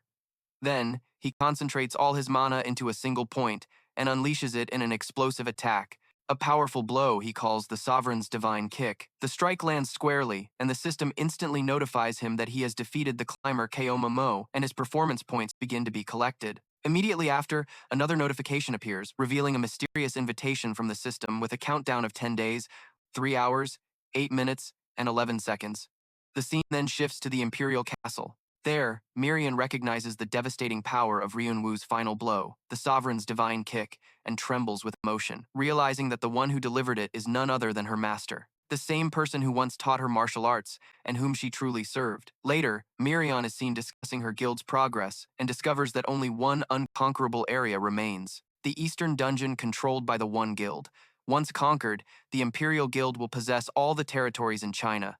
Confident, she declares they will capture it within a month. To ensure success, Mirang decides to join the mission personally, as she remembers the promise she made to her master. When he returned to the world, she would have a place worthy of him. Mirang becomes determined to fulfill her promise to reunite with her master. After defeating Tuma, the hero is confronted by a chaotic crowd of reporters, demanding answers about his powers and his sudden appearance in Japan. He silences them and says that Chiron will explain everything, leaving his friend shocked and frustrated. Later, our protagonist relaxes in a room, commenting on how troublesome people have become.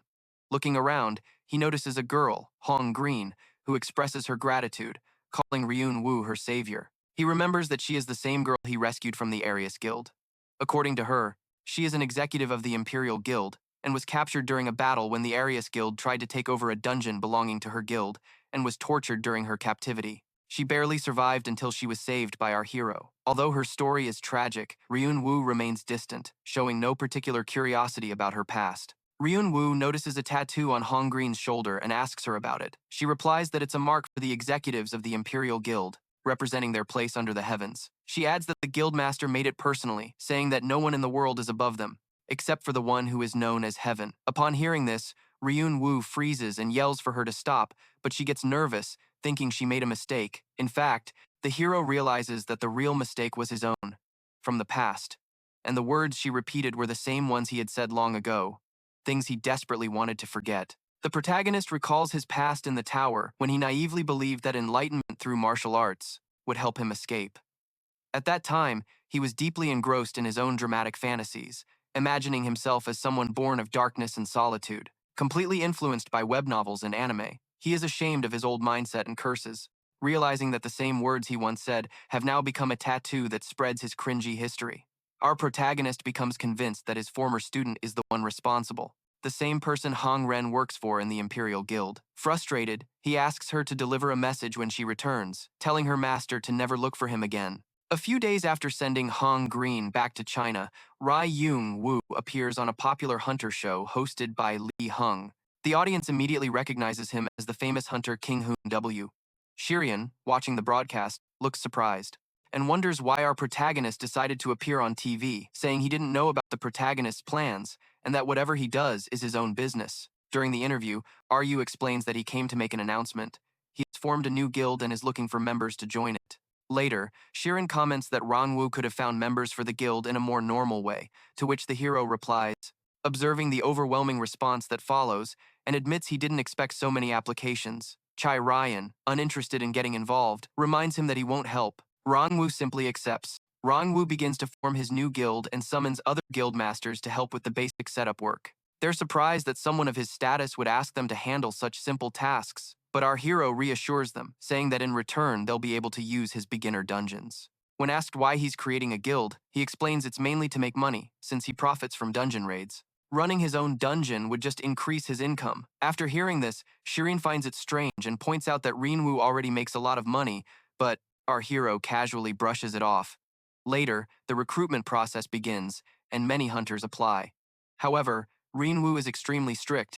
He rejects a well-known S-rank hunter, despite his excellent track record, saying he simply didn't like his resume. The crowd is shocked, wondering what criteria Ryunwu is using. He analyzes the applicant's stats, all ranked D, except for luck, which is B rank, and he concludes that even if the numbers are good, he can't accept someone with a bad attitude and a self-centered personality. Hyungwoo analyzes a new skill he received after defeating Chai Wai-ma and realizes it might be useful, despite having complained about his previous ones. The system, represented by Eva, congratulates him on his victory and explains that this time he was prompted to enhance his skills instead of just increasing his information level. Eva also mentions that a new option has been added to his information authority skill and that the notification performance has also been improved. At first, the hero seems unimpressed, questioning the usefulness of a personality check enhancement. But during the guild's interview process, he ends up finding it useful. He tests the skill on potential recruits, observing different personality types like opportunist, sacrificial, and friendly as results. Excited by the discovery, he quickly accepts the 3 types, feeling relieved to have finally found something practical. As long as his guild members do their jobs correctly, he's satisfied, especially since he prefers not to overexert himself. After the brief guild interviews, Shirin questions if the process being so quick is really acceptable, to which Ryunwu replies that he simply chose people he trusted not to steal money, and that was enough for him. When asked if he checked their skills, the hero admits he didn't bother, saying he'll be the one fighting most of the time anyway. As they talk, Ryungwoo notices that none of the applicants were S-rank, to which Shiron explains that S-rank is rare, with only about 5,000 in the entire world. The protagonist thinks that sounds like a lot, but Shirin clarifies that he is among the top 200. It's an incredible feat, as these hunters are recognized and sought after everywhere. Curious, our hero asks what happens to the names that disappear from the rankings, to which Shirin replies that they die. Ryunwu is surprised, questioning how such powerful hunters can die so easily. Shirin explains that they often perish trying to obtain extremely rare S-grade artifacts, most often found in the depths of the Labyrinth. Every hunter has a natural limit to how much their skills can grow, and these artifacts are the only way to break past that barrier. But obtaining them means risking everything. Many die inside, and others obtain them through darker methods, killing those who already possess them. That's how some hunters end up becoming feared killers in their quest for power. He further explains that hunters who kill others for power are labeled as killer hunters, and once they cross that line, their names are erased from the official S-rank list, and they're kicked out of the system entirely. Upon hearing this, the protagonist realizes that the hunters sent by the guild were exactly the kind who resorted to dirty tricks and violence to get what they wanted. Later, Ryunwu visits one of the 4 beginner dungeons that he recently took from the Aries guild, known as the Visible Swamp, and which is now considered his property. He plans to explore the place personally and casually announces that he will defeat the regenerated boss and take a look to see how profitable it can be. Upon arriving at the entrance, the staff nervously recognize him and hesitate to let him in, muttering that the transfer process isn't fully complete yet. And ignoring the awkwardness, Ryunwu simply walks in confidently, declaring that since the dungeon is his now, there shouldn't be any problem. While exploring the dungeon, he senses something strange, and soon after, a stranger greets him. The man introduces himself, saying he was indeed sent by the Aries Guild, but that he's not one of them. He then mentions a notorious group, Pandemonium, a faction of hunters infamous for killing their own kind. A deadly mercenary group called Pandemonium appears, formed by former S-rank elite hunters who take on assassination jobs for high pay. They have a terrible reputation, and Ryungwoo hears the names of their famous members. One of them, Anya, boasts about being a powerful mage and claims responsibility for killing high-ranking targets, to which RU remains calm and asks direct questions to test her. This only enrages the group further. Additionally, Anya uses an imprisonment spell to try and stop him, but the situation quickly turns violent as the mercenaries move in to attack. The scene shifts to Xi'an, China, deep within the secret underground city of the Wan Guild. Miriam arrives, unimpressed, despite hearing it was one of the guild's main bases, where she confronts the demon Assyrian. He's ranked 82nd among S-rank hunters. His pride is ignited by her attitude, but she easily dodges his attack. This leaves him stunned. Determined not to waste time, she uses a powerful technique to finish him off, wanting to find her master as soon as possible. Before leaving, she delivers a message he once gave her. Don't look for him. Although it hurts to know someone else found him before she did, she takes comfort in knowing he is also waiting. With quiet determination, she vows to prepare everything for his return and fulfill her promise. She is ready to take whatever is necessary for her master's sake. The scene changes, and Ryunwu returns to the Aderon Guild with a surprise guest. Aenia, a former S-rank elite mage who fell in with the mercenary group Pandemonium. Hyeonu is shocked that he brought a criminal back. Our hero explains that he beat her companions to death and captured Aenia alive. Horrified, Hyeonu realizes those assassins were from Pandemonium, an elite group of former S-rank hunters known for always completing their missions. Moreover, she can't believe that Ryunwu managed to defeat such powerful enemies, especially since his stats were never on their level. The protagonist admits that even he finds his stats strange, but since his status window confirms it, he doesn't bother to question it. He also jokes that asking Ive would only lead to the usual evasive answer. After that, our friend tells Hyeonu not to worry about Aenia. He explains that she's the type who values survival above all else and, if threatened, will obey anything to save her life. Terrified, Aenia keeps begging for mercy. She promises she can craft items and draw all sorts of magic circles without using basic spells. Ryunwu checks her status window, which lists her personality as survival-focused. This confirms his assumption, and he decides to give her a chance to prove her worth. Since she mentions she can work without using a staff, Ryunwu hands her a set of powerful items, an S+ rank staff and an S+ rank cloak. Both were taken from one of her fallen comrades. Hyeonu is shocked to hear the rank of the equipment mentioned. The staff and cloak he just gave Aenia are both S+ rank. This is something incredibly rare even among elite hunters. Before she can ask more, Ryunwu asks her to take care of Aenia while he heads out. When Hyeonu asks where he's going, our hero simply replies that he's returning a favor. Since he received a gift, it's only fair to return it. Soon after, he arrives at a heavily guarded area belonging to the Aries Guild. Guards block his path. They warn that outsiders are not allowed unless they are guild members. Ignoring their words, Ryunwu calmly asks if Reconnecting is there. He then raises his weapon, a staff named Justice, and declares he's come to deliver a gift to Sanu, warning the guards not to complain later. For being beaten by him, clearly ready to get revenge on the guild in his own ruthless way, the hero storms the Aries Guild building, wielding what looks like a harmless toy hammer, but every swing sends people flying. The guild members panic, completely unable to understand how they're being crushed by something so ridiculous. Our hero mocks them as they try to fight back, implying that anyone who stands in his way should be ready to die. Fear spreads quickly, and someone runs to warn the branch manager, Sun W, that Ryunwu is attacking everyone in the guild. In his office, Sun W is both furious and horrified, and he realizes that if news spreads that the mighty Aries Guild was defeated by a toy hammer, his reputation will be destroyed. To make matters worse, the news channels are already reporting on the bizarre incident, calling it a national disgrace. In his room, Sun W wonders if he should call for reinforcements from headquarters, but he hesitates. If he does, they'll consider him incompetent and question his leadership. Before he can decide, Ryunwu casually walks into his office, greeting him as if visiting an old friend. Without waiting, the protagonist raises the toy hammer again, reminding Sun W about the issue of compensation for damages. Furthermore, he scolds him for sending assassins like Pandemonium, asking if Sun W has a death wish. Realizing that resistance is futile, Sun W quickly changes his tune, offering to cooperate and asking what Ryunwu wants as compensation, to which Ryunwu replies to prepare 20 billion won, leaving Sun W in disbelief. After that, Ryunwu forces Sun W to agree to pay a large compensation and warns him to think twice before sending assassins again, or else he will make them pay. In fact, our protagonist orders Sun W to call hospitals for the injured, showing he's serious, which makes Sun Wu lose his patience and swear to get rid of Ryunwu. Besides realizing he can't call headquarters for help without looking weak, with no other option, he decides to go to China and bring back a powerful fighter known as the Dragon Emperor, the 5th ranked in the world, hoping this will be enough to defeat the hero. The scene shifts to the 8th floor, where Gui stands before the defeated Guardian and claims the final city. As promised, the Guardian begs and fights weakly, but Gui advances step by step, ignoring the pleas. With each slow step, the Guardian screams and falls until the attack ends on the 5th strike and the Guardian is defeated. Gui, saying this victory feels more like an easy 5-step win than a 10-step one, tells everyone to move on and enjoy the next floor.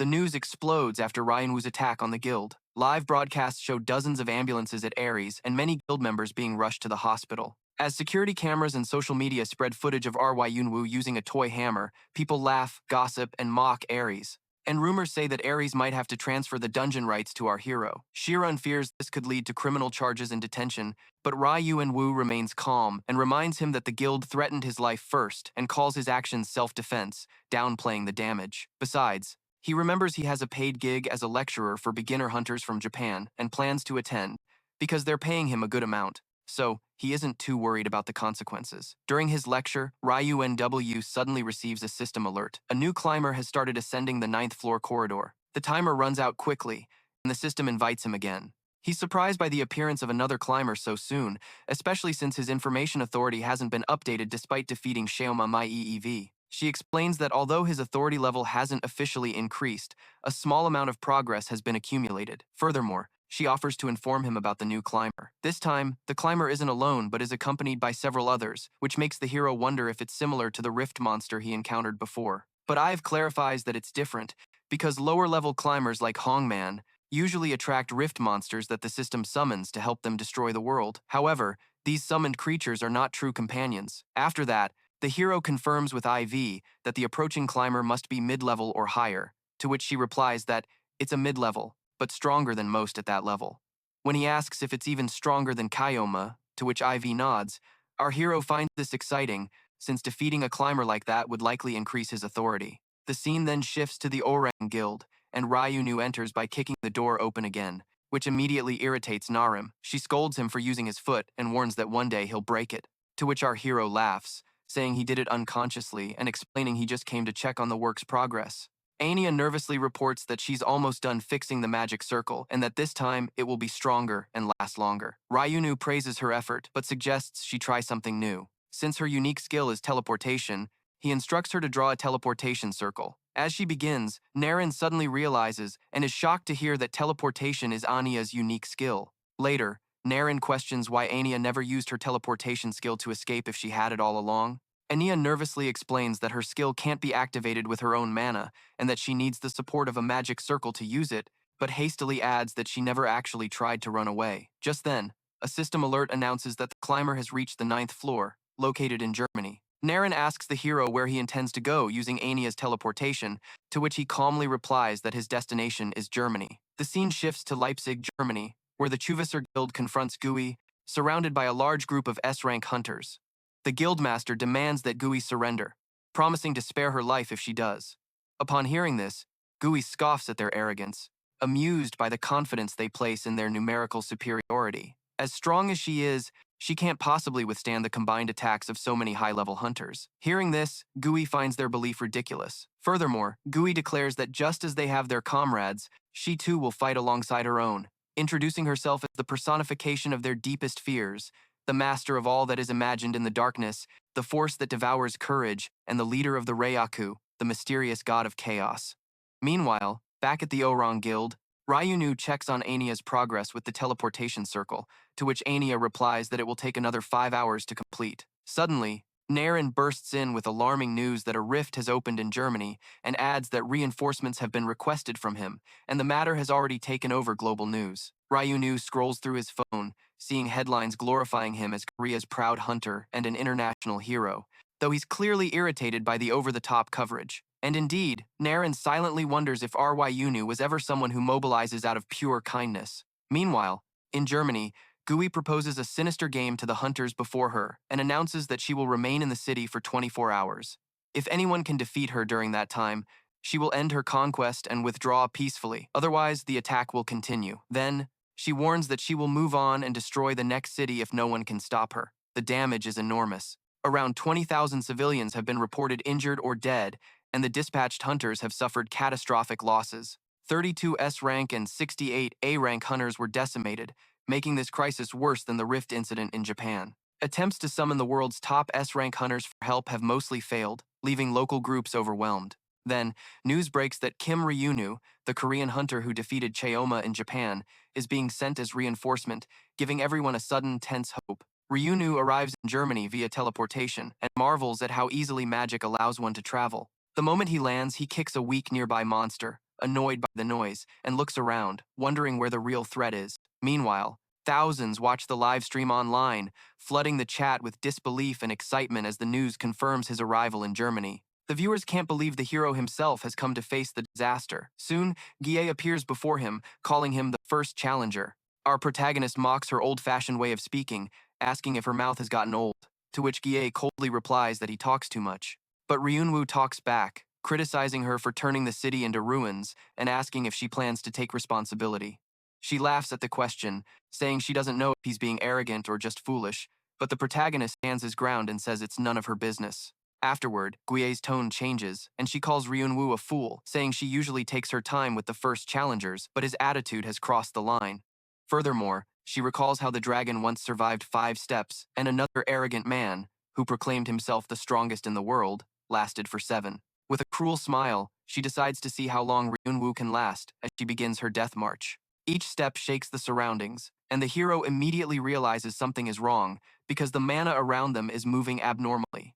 Her steps aren't normal, as they expand and crush the entire space with immense energy. He realizes these steps themselves are the weapon and he needs to stop her from walking any further. Our hero prepares himself, gathering all his strength and launching his most powerful attack. But with each step, 4, 5, 6, the pressure builds.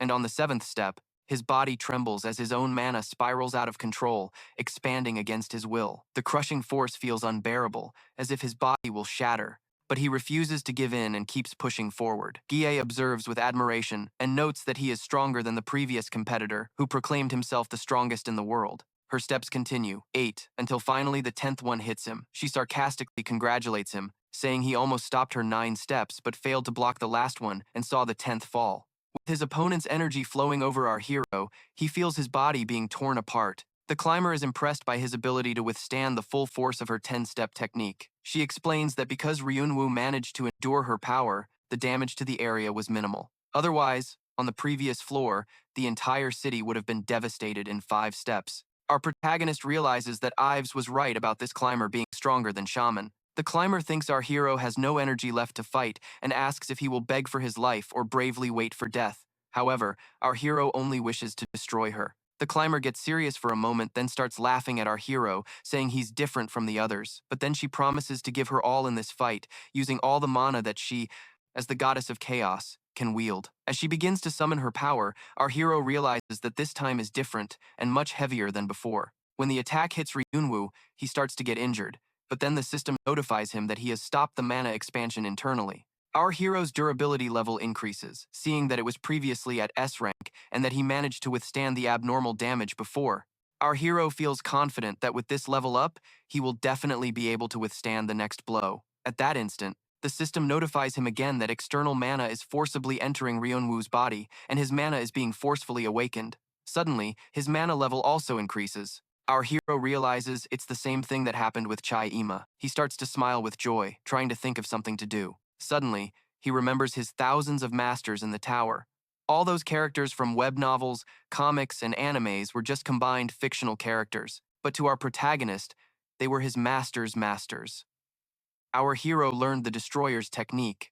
It was used by an Asura to stop the demon god in the myths. Our hero begins to focus on his technique and sees the energy being summoned. The climber is shocked to see 4 arms conjured behind our hero's back. The monster realizes she is in trouble and needs to end the fight quickly. She starts to take her steps. But the magical hand grabs her foot before she can even take 1 step. She tries to escape and takes the 2nd step, but our hero grabs her other foot too. The goddess of chaos becomes enraged and continues her steps. Her 10-step extermination is a cumulative skill that doesn't weaken just because she failed to take a step. She tries to stack it up one more time, but our hero refuses to let her finish. She realizes her strength is no longer increasing and becomes furious that our hero actually managed to stop her. She continues her 4th step and the energy crashes down on our hero again. The climber starts to boast about her strength, thinking her power must be crushing our protagonist.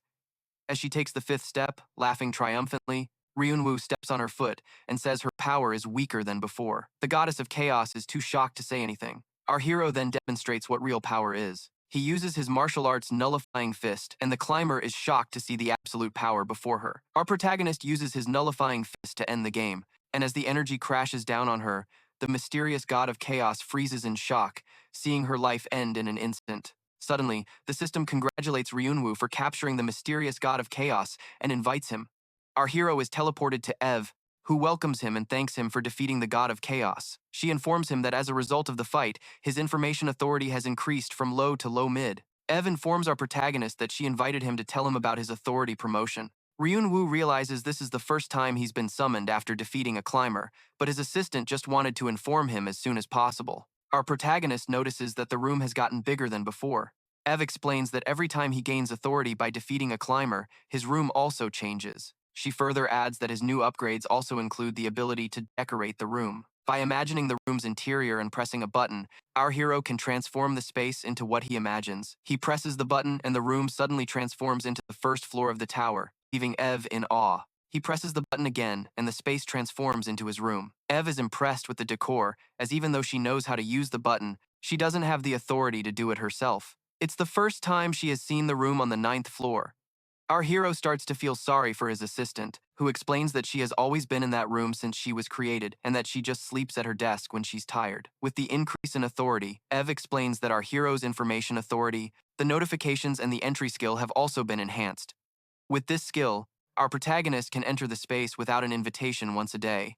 This skill can be convenient for Ryunwu, allowing him to ask about things whenever he needs to. After the upgrades, Ryunwu checks the information screen and notices that his displayed stats seem significantly lower than his actual stats. With only a low-mid authority, Ev explains just a few details. She explains that the tower's creator imposed a limit to stop people from becoming too strong inside it. Therefore, a player's stats can only increase up to a certain point. However, this limit only exists within the system, and our hero's actual stats are much higher than what the system shows. So, although the stats on the screen are capped, the Guardian's body has continued to grow stronger. Ryunwu becomes curious about the difference between his stats displayed on the screen and his actual stats, but with his low-mid authority, Ev can't answer him. He then asks the reason he's trapped in the tower, but she refuses to answer that as well. Furious and eager to quickly increase his authority, our protagonist asks when a high-level climber will arrive, but all she can tell him is that it will end the world. Meanwhile, at the Wan Guild building in Shanghai, China,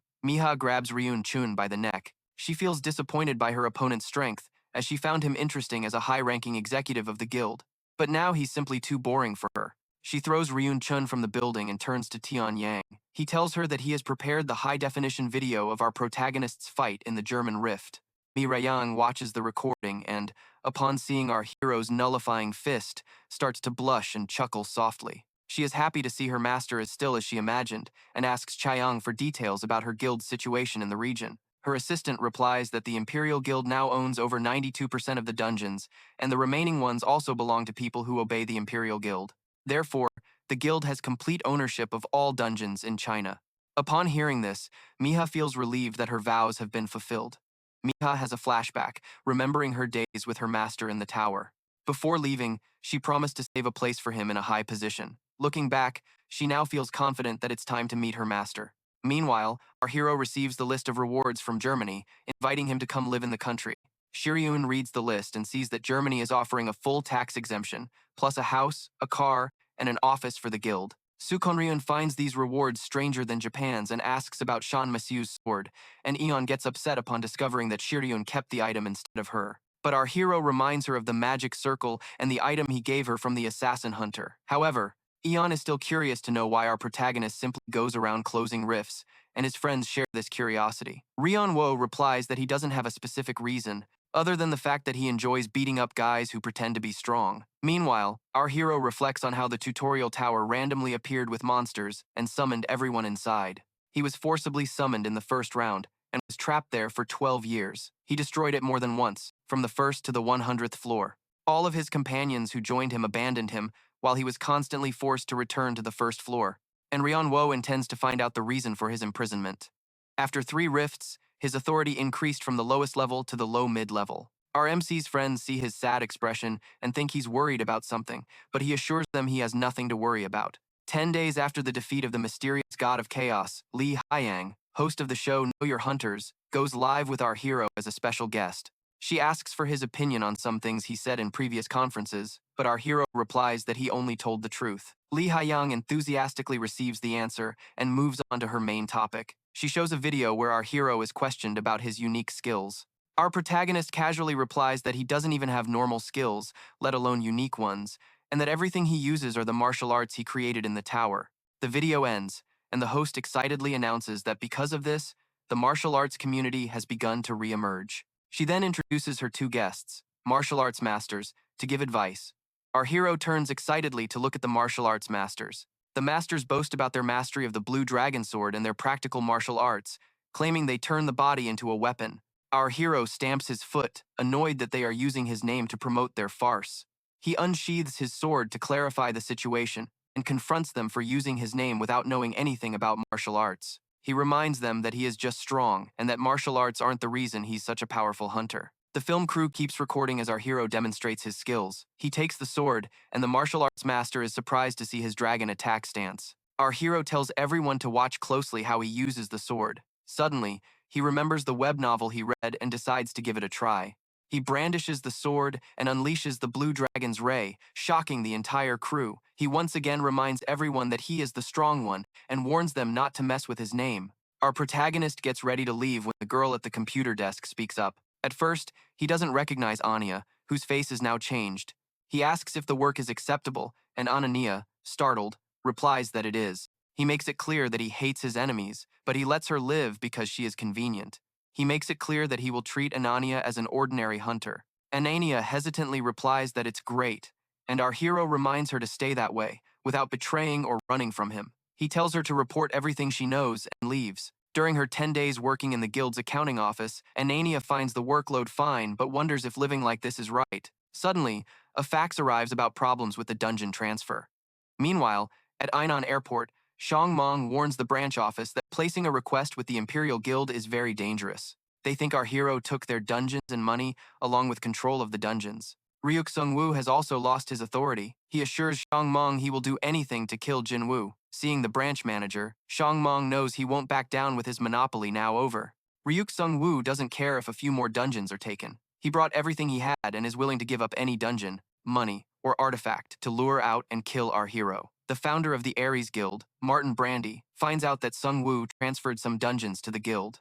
The assistant claims it was a mistake by the branch manager, but Martin only approves of mistakes if they are corrected. Therefore, he considers a mistake reported to him before it's fixed a failure. The assistant apologizes, but Martin assures him it was Ryuk Sung-woo who made the mistake and that failures like him are not needed in the guild.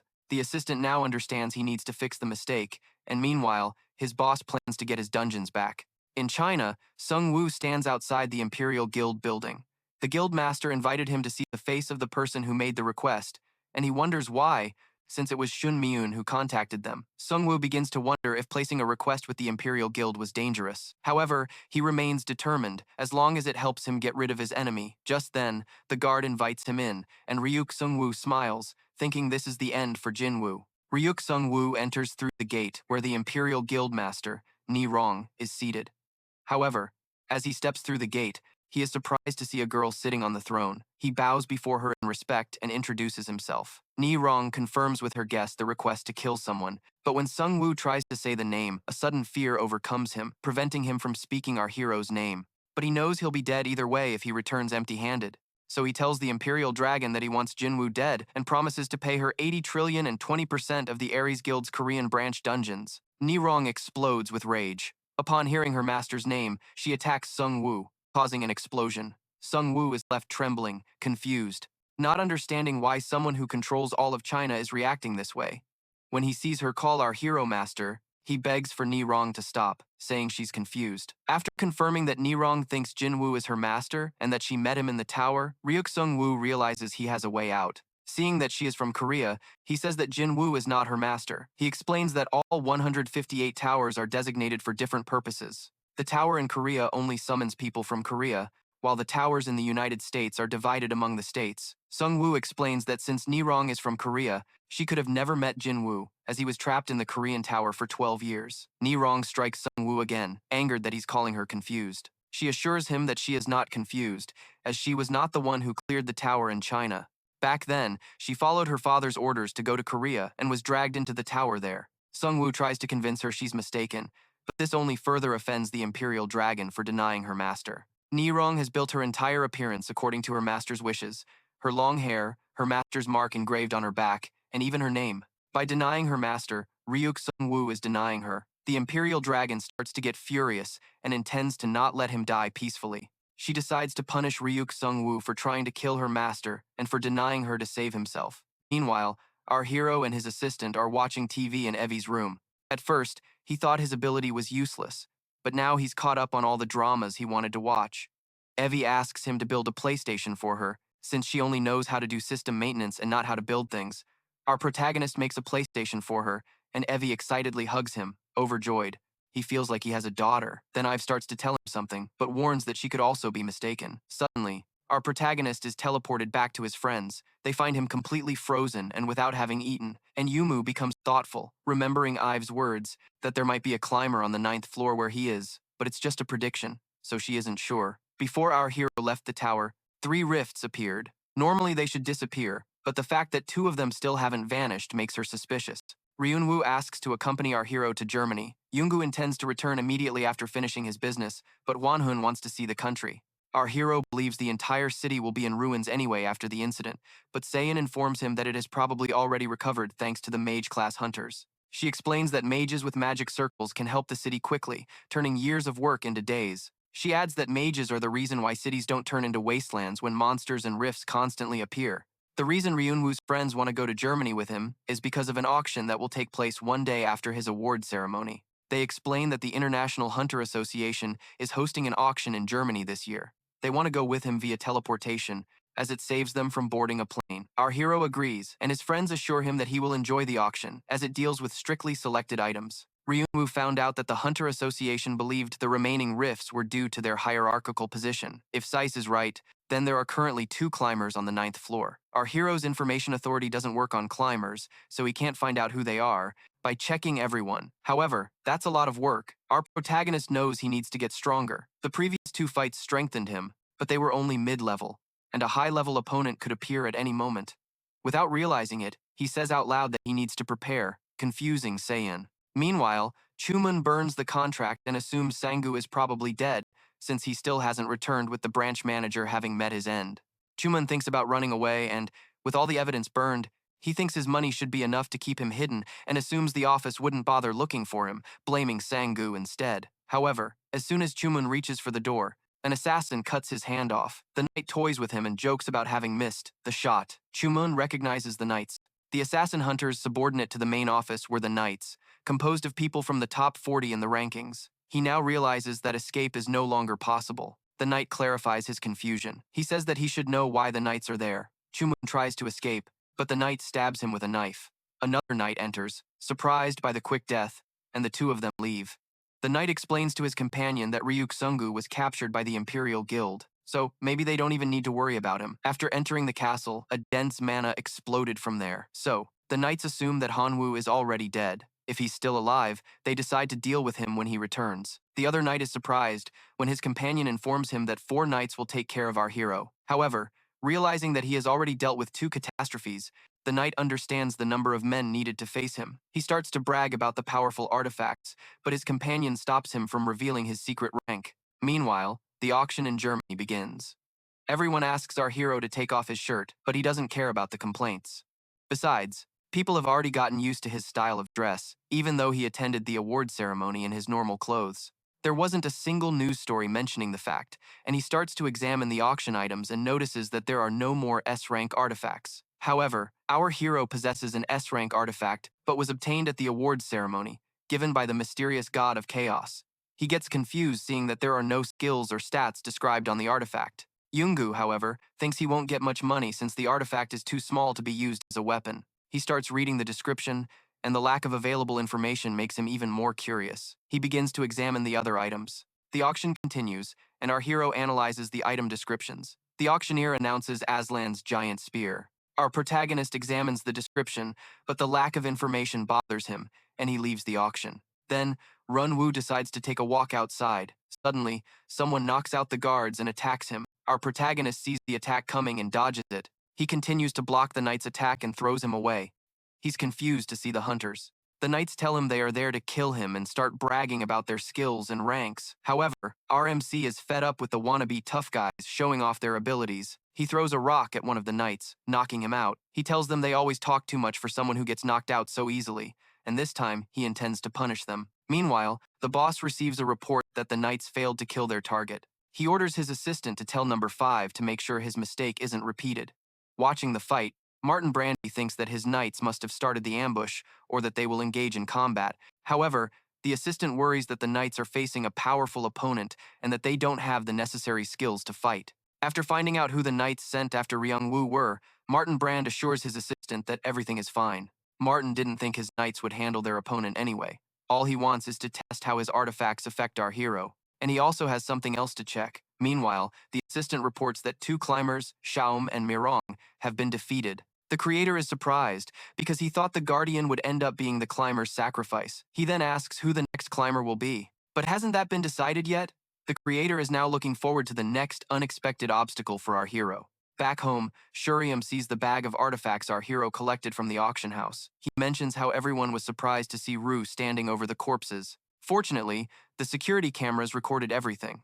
Unfortunately, our protagonist couldn't find out their identities because they all killed themselves when he tried to interrogate them. Not even the cameras could clearly register their faces due to magic that caused cognitive impairment, and our hero ended up blowing their heads up, making it even harder to identify them. Our MC argues that he couldn't control his strength, but his friend knows it was a one-sided battle. Ryunwu was a bit surprised by the knights' combined attacks, but he easily destroyed them while testing his new techniques. However, our protagonist believes he wouldn't have discovered the attackers' identities anyway, as all their records would have probably been destroyed.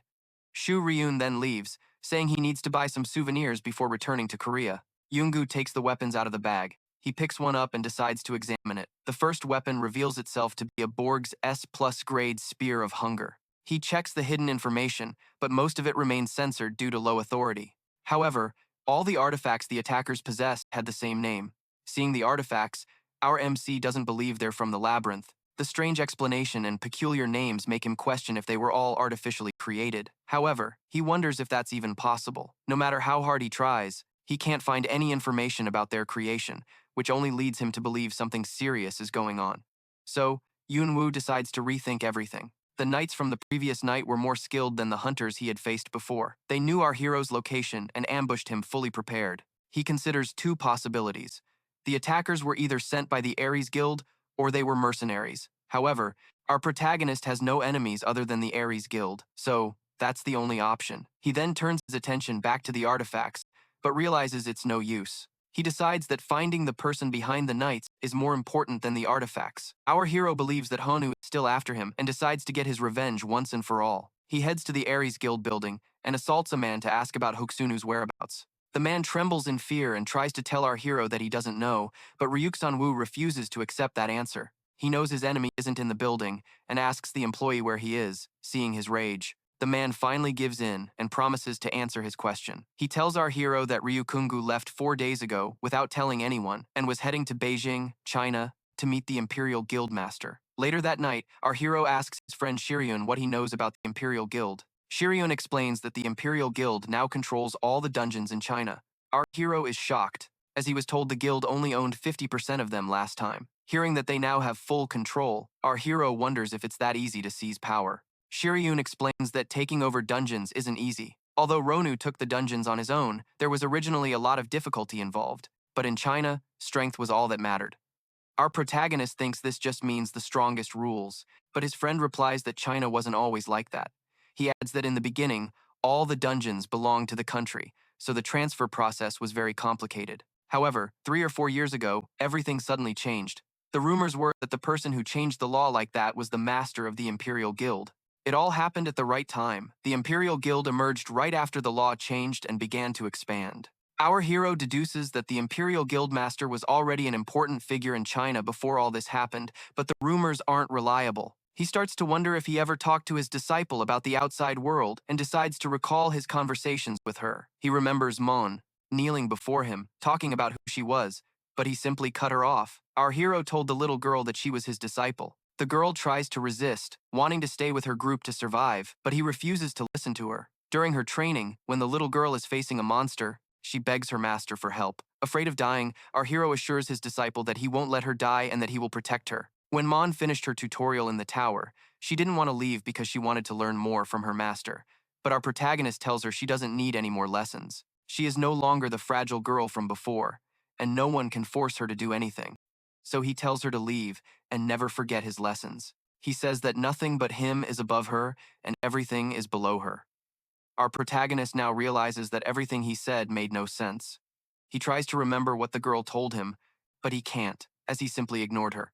Realizing he doesn't remember much, he asks his friend Shiriun for more information, who explains that he doesn't know much, except that the rumors say the guild is like an empire. So our hero gets up and prepares to leave for Beijing, China. Meanwhile, at the Imperial Guild's palace in China, Mirang sleeps in her bed, reminiscing about her life. It has been 4 years since the tower. That changed her, as she learned for the first time how fragile she was. While the tower was destroying her spirit, she met her master.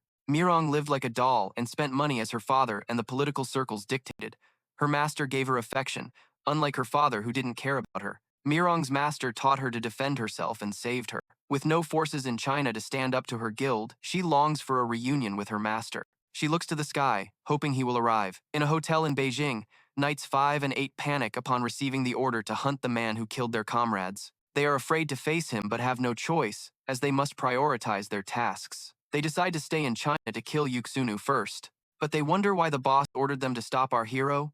5 and 8 know that the man they need to hunt is very powerful, and Knights 1 through 3 would be perfect to stop him. The Aries Knights are composed of 10 members, each numbered according to their strength, but that doesn't mean the latter are weak. On the contrary, their powers were enhanced by artifacts. However, they know it's best not to mess with someone who killed 4 of the knights so easily. Suddenly, they feel an earthquake, and a man is thrown against the wall. The knight turns to attack the intruder, but the intruder strikes him too. The knight raises his sword to block the attack, but the attacker smashes through it. He confronts them for killing Chung Meng. The knight is confused, and suddenly, all the swords are pointing at his face. The man grabs the knight's head and smashes it into the ground. Since the knights killed Chung Meng, who the guildmaster was supposed to have killed, the warriors have no choice but to take them away. The next day, in the Orang Guild's training room, Seon tells our hero that he doesn't have to go if he doesn't want to.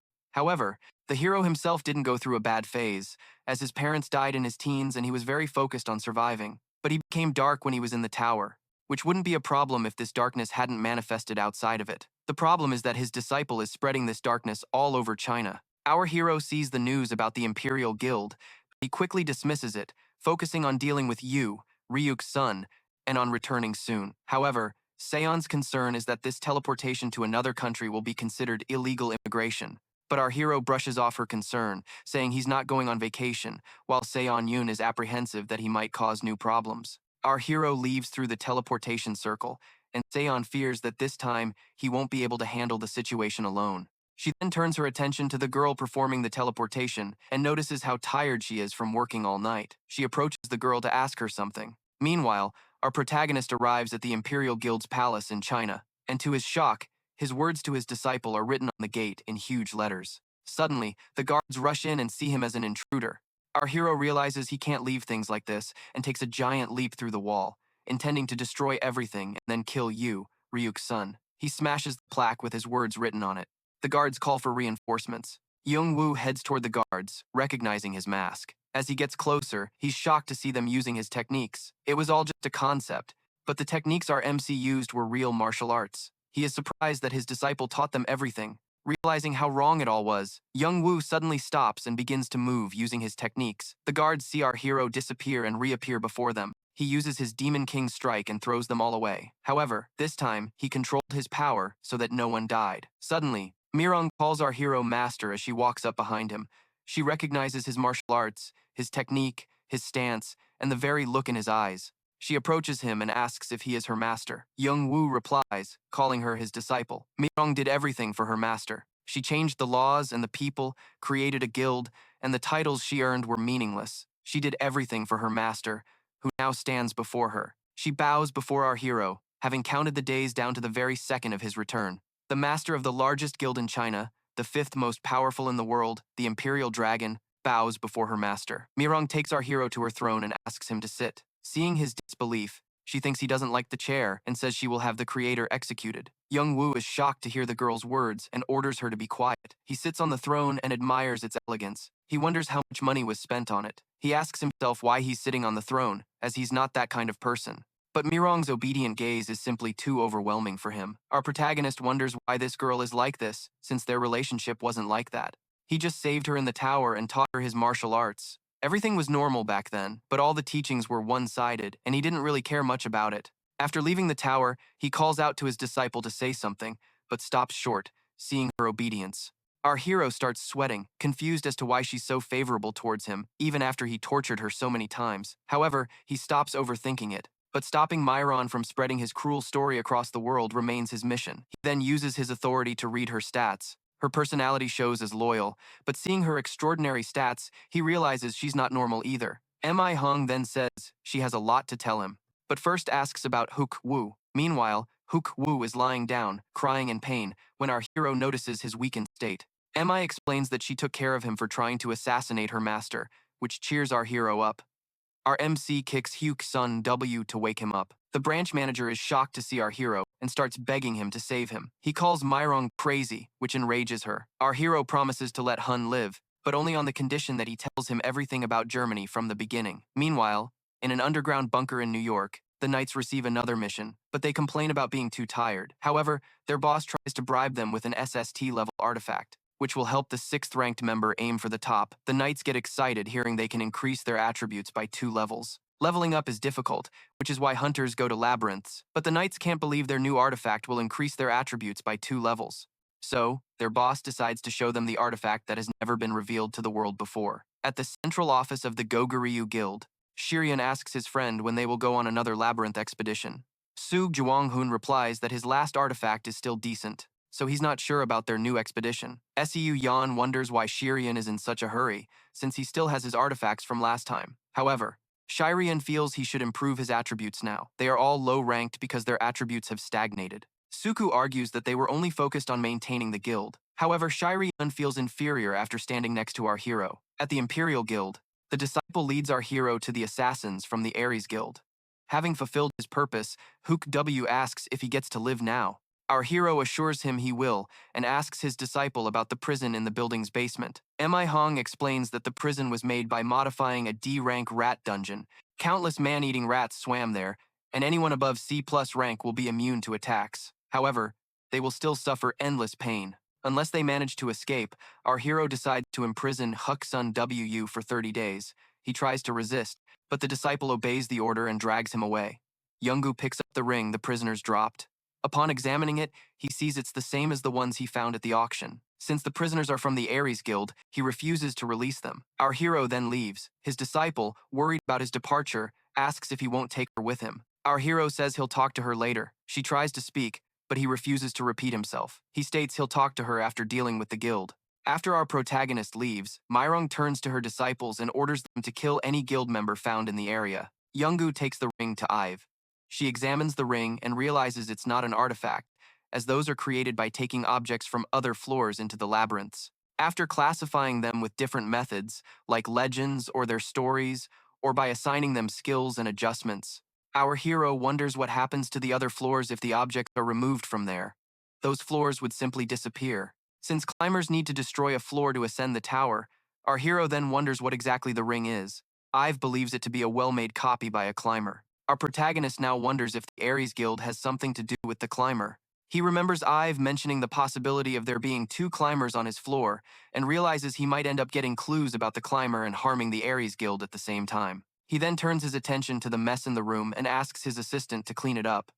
Our MC grabs the remote and takes the console away. Ive sees the console disappear and starts to cry. She begs the Guardian, promising to clean the room and everything, and pleads for him to return the console. Meanwhile, at the Imperial Guild, a hunter infiltrates the castle to rescue the 2 knights and get rid of Wu, Ryuk's son. But then, Mirang sneaks up behind him, asking if he's from the guild. However, she doesn't care and decides to take out all her anger on him. She leaps toward the hunter and punches him in the stomach. Back at home, our protagonist returns to his room after calming Eve down for deleting her save data. Suddenly, he sees 2 hunters waiting for him in his room. His first thought goes to Soon, but he realizes she'll be back at dawn because of a shoot. The hunters tell him not to worry about his friends, but our hero says they didn't need to come because he was going to visit them. Suddenly, the window shatters and our hero jumps out.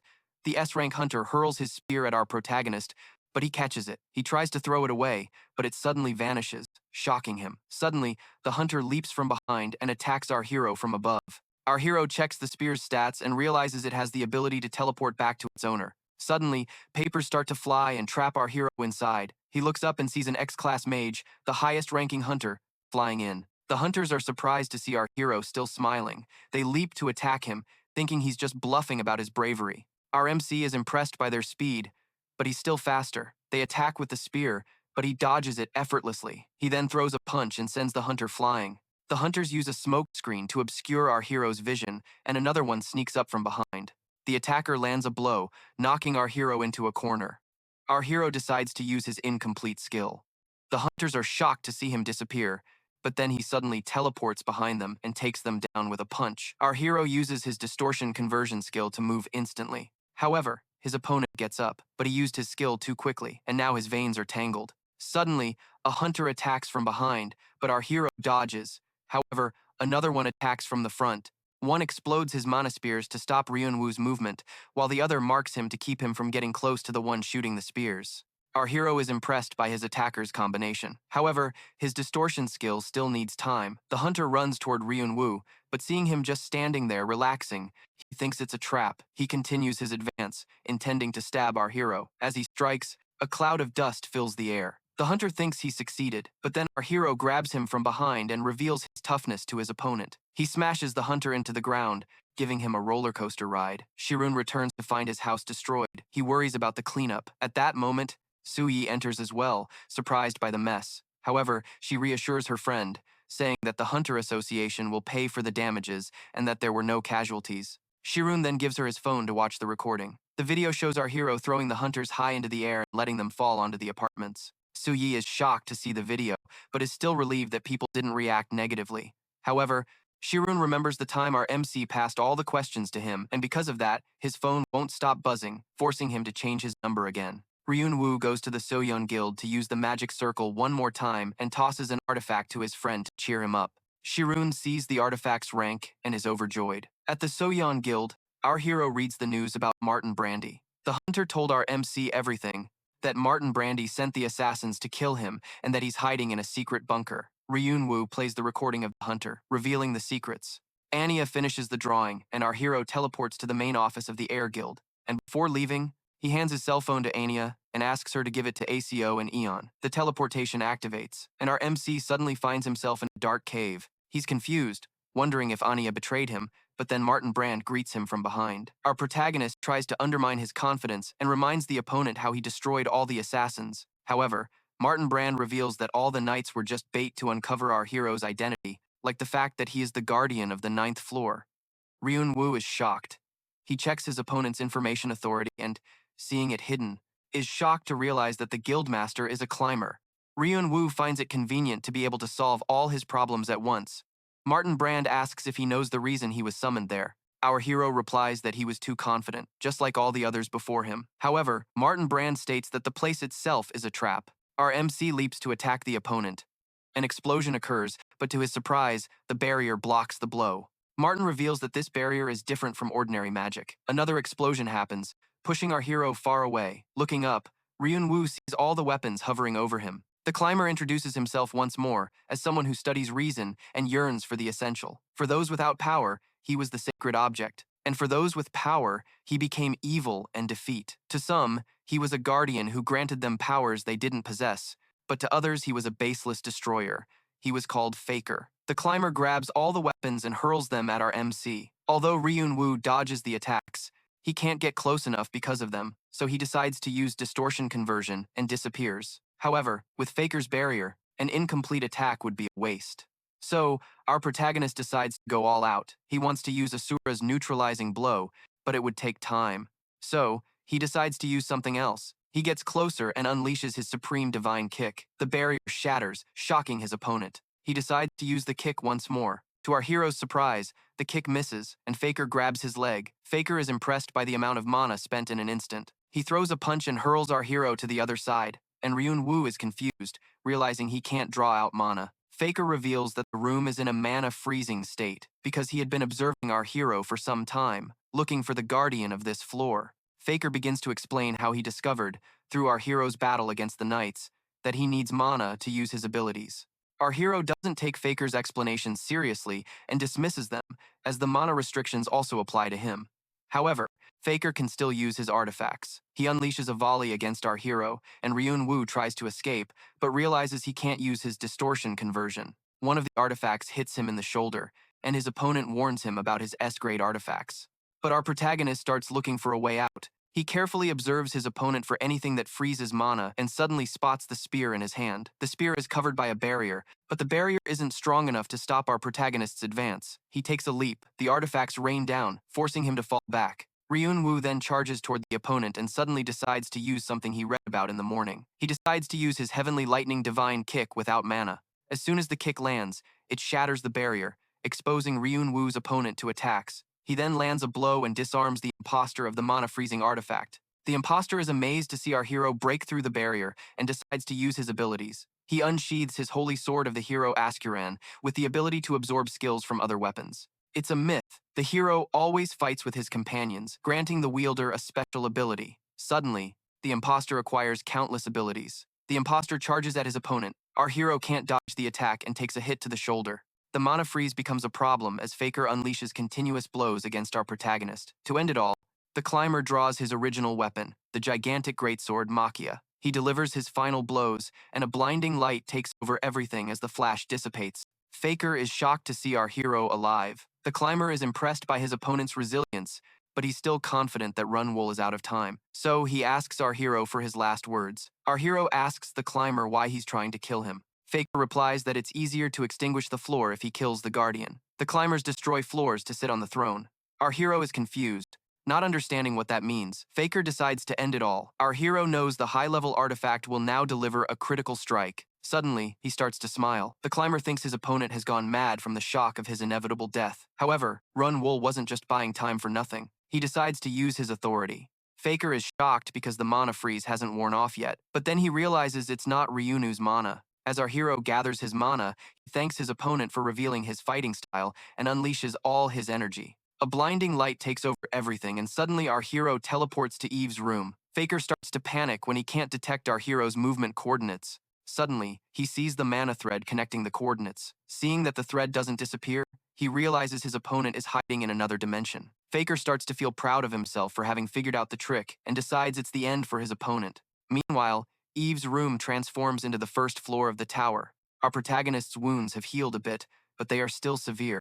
Without a healing potion, Eve knows that a climber who freezes mana is a bad sign, and our hero only has 20 minutes left in the room. At that moment, our hero announces that he has finished his training and must go now. Eve fears he might get hurt again, but our hero reassures her, saying that this time will be different. Ryunwu teleports back to the battlefield and faces his opponent.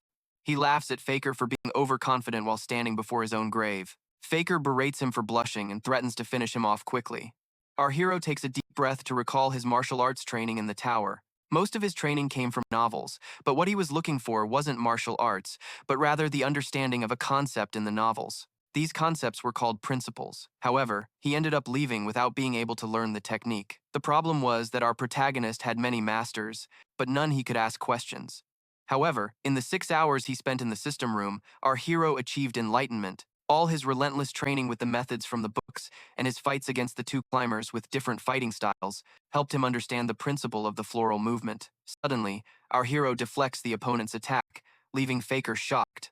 As our hero continues to repel all the artifacts with his bare hands, Faker's confusion only grows. The climber sees no visible change in his opponent, and his wounds haven't even healed yet. Even so, he can no longer believe this is the same Ryunwu from 6 hours ago. Realizing his opponent's incomparable strength, Faker knows he can't play around anymore and needs to finish the fight. He unsheathes his sword, thinking our hero won't be able to defend himself. But Ryunwu parries it with his arm. He throws a punch and sends the climber flying with his supreme fist. Then, he jumps on top of his opponent and tries to land another blow. However, Faker suddenly gets up and stands tall. He becomes furious, and our hero senses a strange energy.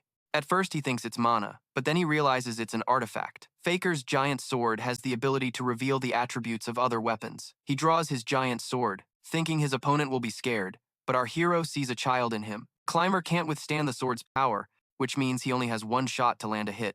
As he strikes with all his might, our hero simply raises his hand and catches the sword. Faker is confused to see his leap stop in midair. As he looks, he's shocked to see our hero holding up the sword with just one hand. Our hero leaps forward and returns all of the opponent's power. With his first stance of the floral movement, he delivers the final blow, destroying his opponent. Suddenly, the system notifies our protagonist that he has defeated the hidden climber. Ryunwu notices a pouch and picks it up. The pouch is Faker's subspace for storing items. He takes the giant sword and stores it in the subspace. The system reveals the sword's attributes. However, our hero is disappointed that he can't store infinite items. Ryunwu decides to go back, but he's without clothes, a phone, or any idea where he is. At that moment, a knight opens the door to inform his guildmaster that it's time to leave. However, he is surprised to see our hero alone in the secret room. Ryunwu jumps on the knight and knocks him down to take his clothes and phone.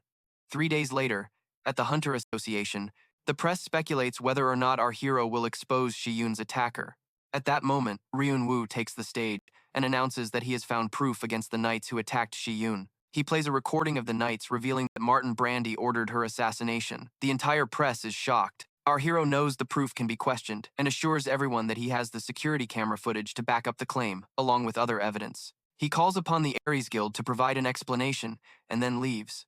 3 days later, in the Gangdon district, reporters gather to question our hero about the disappearance of the Aries Guild's branch manager. Meanwhile, our hero tells his friends they are in a tower whose 9th floor is Earth. However, his friends have a hard time believing this, and the fact that their friend is a guardian who stops climbers. Our hero asks them to just accept it and move on, but he understands their shock and disbelief. Shiyun now understands why he went around stopping rifts and wonders if he went to stop the climbers this time as well. Ryunwu replies that he went to mess with the Aries Guild, but the guildmaster turned out to be a climber, so he killed 2 birds with 1 stone. The noise from the crowd starts to bother our hero. Shiyun offers to talk to them because her friend is still injured, but Ryunwu prefers to go himself. Our protagonist goes out and, upon opening his eyes, is shocked to see his disciple bowing before him. Our hero wonders why she is suddenly there, but his friends are even more shocked when Mirang and her guards kneel before him. Mirang tells her master that she has prepared his personal guards, but he orders her to get rid of them. Aok Run recognizes that Mirang is the Imperial Dragon, the master of the Imperial Guild. Our protagonist is shocked to learn that his disciple is ranked 5th among the world's S-rankers. When Ryunwu taught Mirang, he was so immersed in his own concepts that he thought he hadn't taught her anything useful, and now he doesn't know how she got so strong. Suddenly, Mirang lowers her head before her master and begins to apologize. She starts to cry, saying she is unworthy and calling her master heaven. Ryunwu yells at her to stop and hits her on the head when she doesn't obey. He starts to get frustrated. Shiyun calls out to him and then to Mirang, but she becomes enraged. She then asks about their relationship, and Mirang replies that she is Ryunwu's disciple. The noise starts to bother our hero even more, and his disciple offers to kill them, but he forbids her. At that moment, our hero receives a message and leaves for the Sungnai district, as the guild has finally responded. Thus, our protagonist meets Coward, the guild's co-master. Coward hates having to deal with the aftermath of the guildmaster's defeat. He presumes that our hero defeated Knight 6 and the guildmaster, which demonstrates his level of strength. But due to the growing internal problems in the guild, Coward has to deal with them. He asks what our hero wants, promising total obedience, but is startled when Ryunwu asks for all the dungeons to be handed over to him. Our protagonist reminds Coward that they can be completely destroyed if he talks more to the press. He threatens to expose their secrets, and, upon seeing Coward's expression, it becomes clear to our hero that his guess was spot on. He decides to show them some mercy and asks for 40% of the Aries Guild's dungeons. Our hero leaves smiling and singing with joy. He sees Mirang bowing before him and his guards again and orders her to send them away. As he prepares to leave, Mirang sees Coward in her reflection and orders her masked warriors to assemble. In the meantime, Coward is tied up and kidnapped. When he opens his eyes, he sees the Imperial Guild's immediate response unit before him. The guards tell him that he is responsible for his own kidnapping and threaten him not to get on their nerves again.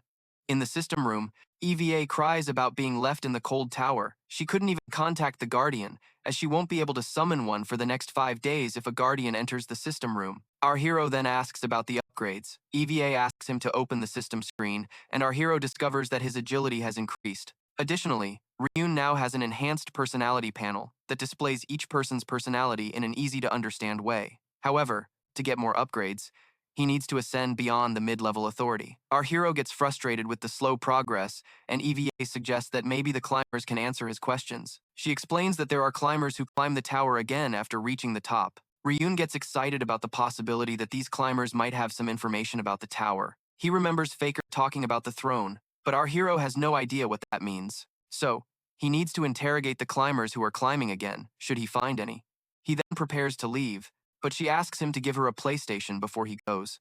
Meanwhile, in Jeonggi-do, Hanan State, our hero is shocked to see his disciple has built a mansion for him. He asks how much money she invested in the house, but Mirang says it was nothing. Our hero is confused as to why this girl is showing so much loyalty to him and wonders if she has a hidden personality. However, the personality skill shows her as the absolute loyalty type, so he asks his disciple if she's a pervert, which startles everyone. Back home, Mirang is sad, thinking her master is uncomfortable with her. When our hero asks if she needs to go home, Ryun reassures her, saying that's not the reason, but that she has responsibilities as a guild master. Even so, Mirang insists on staying by her master's side. Upon leaving the room, Shiyun asks his friend why his disciple was so excited about him. He then asks our hero if he is going to the International Hunter Association's invitation. Upon hearing about the S-rank world ranking evaluation, Ryun remembers that it's probably for the money, but since he's rich, he sees no point in going. However, Shiyun argues that having a good position in the world ranking is an honor, so our hero decides to go, since he doesn't have much else to do. A few days later, at Z White, our protagonist is impressed by the huge grounds of the World Hunter Organization. His disciple offers to build a park of that size for him, but he cuts her off. Shiyun greets Lien, a member of the Supreme Council, and introduces him to his friend. Lien greets our hero, but when he extends his hand to his disciple, he is met with intense glares. Lien tells Shiyun that he is a fan of our hero's performance and asks if he came to have his rank evaluated. With Ryun's confirmation, he leads them to the evaluation room. Lien opens the door to the evaluation room, where S-rank hunters are classified. He then points to the orb that compares one hunter with others to rank them. However, our hero was looking forward to a skills test. He proceeds with the evaluation, and upon placing his hand on the orb, the results paralyze him with shock. Seo-yeon says goodbye to her hunters, and as she leaves, she thinks about how the monsters seem stronger and smarter than before. She quickly dismisses the feeling that she's overthinking it and, while reading the news on her phone about the third-ranked hunter joining the event, she worries that our hero will cause trouble again. A few days ago, Shiyun and Xion met to postpone the Labyrinth expedition for 2 weeks. Shiyun argues that Onun also agreed, and that they need some time to rest. Seo-yeon asks her friend if he is going with Ryun and ends the meeting. However, before leaving, Shiyun surprisingly asks for gift suggestions for a girl. Meanwhile, at the guild, Cad thinks about the guild's falling stock and the disappearance of Martin's artifacts. He explodes with rage, thinking about his biggest problem, Ryun. The door opens and Coward is annoyed, but then he sees Mason from the High Council enter. Mason explains he is there because he had a good relationship with Martin Brandy. He looks around and upon seeing the mess, the guild situation becomes clear. He offers to help Coward because he thinks his friend would be upset to return and find his guild destroyed. All he asks is for Coward to follow his orders. On the other hand, Ruin W stares at the screen and becomes furious, seeing that his ranking has failed. Lion is embarrassed to see his system fail. Shuren tries again and discovers that his rank has dropped to 172. Lion is confused, as he has never seen this problem before. At that moment, Myron enters, bragging about his master, his number one, and the heavens. Run W is upset for having come all this way for nothing, but Lion tries to calm him down by telling him about the birthday food. Our hero savors the delicious food, while his disciple jots down everything he likes. Suddenly, the third-ranked hunter, Tank Track Rock, enters. Our protagonist gets annoyed by the hunter's loud conversation. Shuri warns his friend not to mess with this hunter, as he is notoriously shady. Shryun explains that Tan misuses his power to openly conduct illegal business. He should be classified as an assassin-type hunter, but there's no official record of his killings. At that instant, Tan recognizes our hero from the news and tells him to stop messing around, threatening to get revenge. Our hero responds sarcastically. Tank gets angry and tries to punch our protagonist. However, Ryunwu ducks and decides to teach the hunter a lesson. He throws a powerful punch, sending Tank flying into the wall. Tank gets up. Shryunam realizes that this hunter's only talent is his indestructible immortality. The third-rank hunter grabs a huge stone slab and hurls it at his opponent. However, our protagonist shatters the slab with his elbow. Tank sneaks up and lands a blow on our hero. Lion sees the destruction and worries that this fight will strengthen Mason's side if it continues. Tank boasts about his strength, thinking he has defeated our hero. At that moment, Ryunwu gets up, stating that the blow didn't even tickle him. He then retaliates with another punch. Seeing his opponent absorb the blows, Ryunwu gets excited to finally have someone to test his martial arts on. He lands another blow and knocks Tank out. Shu Ryun is impressed to see Tank withstand his friend's attacks like that. As our hero stands over Tank, he realizes that defeating the third-place hunter now makes him the third-ranked hunter. Meanwhile, Nestre congratulates his disciple for completing his divine Ryoma technique and easily mastering the Riolan madness suppression. The disciple has now completed the martial arts of Sheoma and John Pa, and now wants to reach the top and meet his first master. Seon reads the news about our hero's fight with Tank. Seon tries to reassure her, saying that his friend knows how to defend himself, but she fears his power could be disastrous. Seon remembers how Ryun destroyed the corrupt world of hunting and understands that our hero has multiple facets. But then Seon asks his friend if he knows anything about Shiryun, as she thinks he has a girlfriend. Meanwhile, Shiryun checks the gift he bought and suddenly hides it when our hero notices something. Ryun and Shiryun apologize for the destruction. After the fight, the banquet was cancelled and the rescue team took Tank away. Our protagonist stole the show, and Liam convinced him to stay at the hotel. Liam asks to talk with our hero. Ryun agrees and tells his disciple to stay behind. However, seeing Liam steal her master's attention makes her hostile toward him. Miri walks silently around the room and sits down quietly. Shiryun wants to approach her, but seeing her so quiet makes him realize it's unlikely. Seeing her cheerful around Ryunwu made him think she was sociable. Shiryun tries to start a conversation and thinks about what Mirang would like to talk about. Then, he asks how she and Ryunwu met. The Imperial Dragon agrees to tell him, but only if he tells her what her master likes. Shiryun starts to think about what his friend likes. Ryunwu loved food when he got out of prison, but Shiryun then tells her that he likes money. Mirang tells Shiryun they will talk later and leaves, leaving him confused. Meanwhile, Leon and our protagonist sit down to talk. Leon tries to prolong the conversation with small talk, but our hero quickly gets straight to the point. Leon explains that Mason, an important member of the association, is backed by the American government and elite hunters, like the number one, and seeing Mason making his moves slowly. Liam asks our hero to side with them. Ryunwu returns to his friend and asks about a bag full of gifts. Shiryun tries to justify himself, saying it's a souvenir, but our protagonist knows they are gifts. Shiryun then asks what Liam wanted to talk about, and all our hero says is that Liam told him he didn't need to do anything. Shiryun is surprised to see Liam just casually meeting his friend, but he also knows that his friend has a 5th-ranked hunter as a disciple and has already fought against the guild. So, his presence alone already makes him a weapon. Shiryun knows that if a rumor spread that our hero is on Leon's side, not even Mason would be able to disregard him. So, our hero contributes to their politics, whether he wants to or not. He then asks about Leon's offer, and our hero excitedly tells him that Liam allowed him to use the teleportation gate whenever he wanted. Shiryun finds it strange that Liam offered that, but our protagonist says Liam even invited him to the banquet for the top 50 in 2 weeks and said he could use the teleportation gate. At the guild's main office, Coward informs Mason that the dispute has been resolved and thanks him for his help, but deep down, he wonders about the intention behind Mason's help. For Mason, Martin's story was just an excuse, but Coward refuses to let his doubts ruin everything again and decides to protect what he can. Now, Mason knows that Coward has some questions. He takes something out of his pocket and hands it to Coward. He tells Coward to do as he commands, and he will tell him how to control the guild members. Meanwhile, at the hospital in Washington, Tank writhes in pain. When he wakes up, he sees Mason standing before him. He starts screaming about Ryunwu and how he managed to injure his impenetrable body. Tank believes our hero used a technique similar to Mushim's. In that instant, Min enters, surprising Mason and Tank. He tells Mason that he has prepared for everything, and now it's their turn. 2 weeks later, Liam looks out the window, waiting for our protagonist to arrive.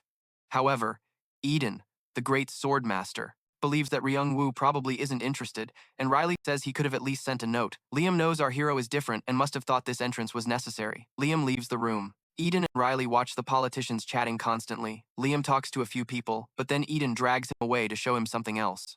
When he turns around, he sees Min in the middle of the crowd. Riley is surprised, as he hasn't shown up since becoming one of the top 5.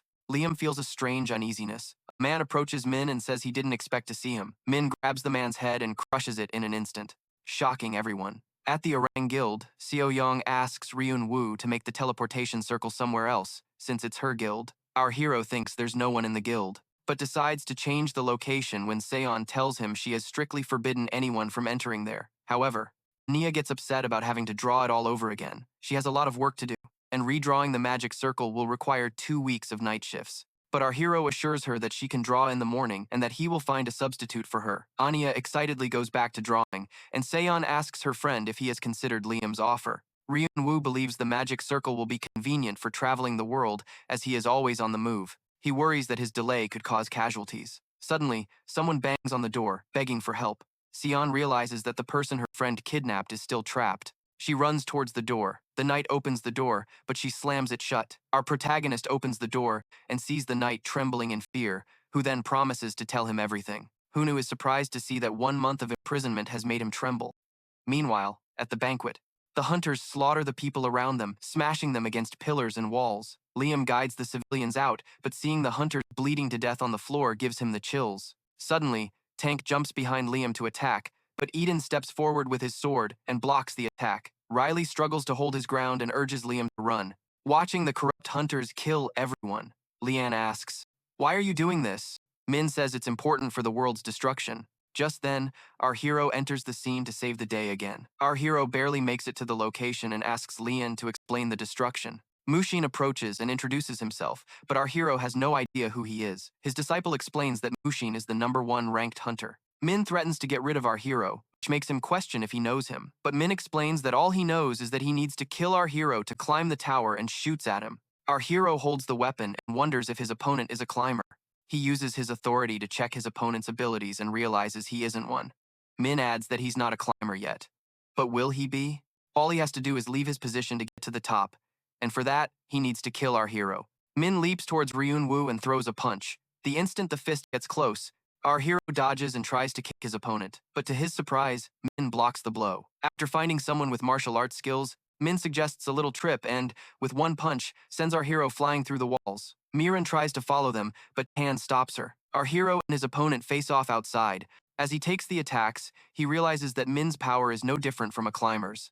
Noticing the amount of accumulated mana, he decides to jump to the climax, sending her to be with our hero, and he suddenly feels the mana around him increase. Azura's annihilating fist wasn't useful for our protagonist, as it takes too long. However, if it can stop the opponent from moving, it's worth a shot. The 10-step extermination is also not possible. So, to increase the mana around him, our hero needs the mana contained in the mandala. He gathers all his energy and unleashes it on his opponent. When Azura's annihilating fist hits Min, to our hero's surprise, he emerges unscathed. Our hero is shocked to see his opponent absorb the full force of his attacks. Min shows disappointment in his opponent's power and suddenly teleports behind him. He slams our hero to the ground and says his moves are a mockery of martial arts. Min explains that everything about Ryunwu's martial arts is wrong. His mana simply overflows in his bloodstream, and he releases it effortlessly.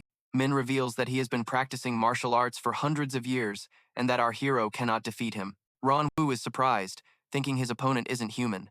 He reads his attributes and realizes that the #1 spot shouldn't be possible with those stats.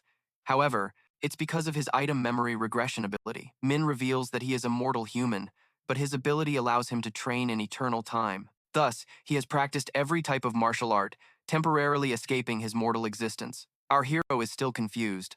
Min summons his mana to show his opponent true martial arts. Min launches our hero into the air with his attack. He jumps and throws him back to the ground with the Kaoma fist. Whoa, if you've watched the video this far and still haven't subscribed to the channel, what's up with that, man? You're slipping, huh? Come on, my dude. Go ahead and subscribe. It'll make me super happy, you know? Huh? Huh? Huh? Huh? Then our hero falls to the ground. Before he can get up, Min knocks him down with the blue dragon kick. He continues to attack our hero with different martial arts combinations. To Min's surprise, our protagonist withstands all the attacks. Ryunwu knows his opponent is strong and that anyone else would have died by now. He thinks about running away like before, but he knows his disciple would become the next target. So, he decides to face his opponent with his final technique, just as he fears his body won't be able to handle the blow. The system suddenly notifies our hero that his stamina will increase. Min decides to end the fight with his mysterious flying dragon attack. But surprisingly, our hero vanishes. Ryunwu jumps from behind, catching his opponent off guard with a Kaoma punch. As he punches his opponent, Min realizes that our hero's MP is now controllable. However, he's confused to see that it's not a buff. Our hero decides to return the favor to his opponent and fights back with the same martial arts combination. He launches Mushin into the air with the Northern Heavenly Divine technique. Min is confused, and our hero explains that he concentrated all his MP in his eye to observe his opponent using their MP. Thanks to Min's extremely refined MP, our hero can easily understand his movements. Min is shocked to see his opponent learn skills just by watching. However, our hero doesn't just observe. With all his combat experience so far, the immense MP he has accumulated, and his wide channels, our hero has made all this possible and now decides to test what he's learned. Meanwhile, seeing Mirang face Tank, Lian worries that she, as a 5th-level fighter, can't defeat a 3rd and 6th-level opponent combined. Tank scoffs at Mirang's size and laughs at her, calling her master a corpse. Mirang becomes furious. She had waited a long time to watch her master's incredible fight, but now she has to fight. Knowing that keeping her opponents alive would make them a threat to her master, she decides to kill them. Energy flows through her body, and with a single kick, she smashes the 6th-level hunter's head into the ground. Tank begins to tremble with fear as he sees the girl staring intently at him. Mirang turns to Tank and says he should die in the most painful way possible for having committed so many sins. Meanwhile, our hero and his opponent continue to exchange blows. Our protagonist throws Min to the ground, seeing his opponent improve in the fight. Min thinks it's a talent. He is confused, as mortals can't do what our hero is doing, since only those who have truly mastered martial arts are capable. Min decides to use his full power.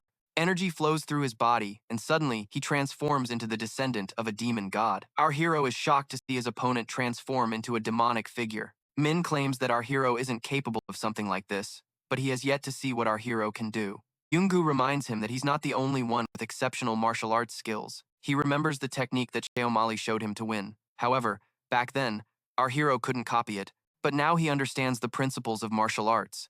As energy flows through the hero's body, his opponent is shocked to see the form of the Thunder God. Meanwhile, Mirang is on top of Tank, who is angry because his skills keep failing him in front of everyone. Mirang slams his head hard and says that skills don't matter. What counts is martial arts. Our hero and Min continue to exchange blows, but after a few, our hero feels his body breaking down. Min knows he can't win like this. Our hero realizes something is wrong with his Thunder God technique, as it's consuming too much mana and his body is about to give out. Min feels that his opponent is stronger than ever. Ryunwu faces his enemy, realizing he can't waste time.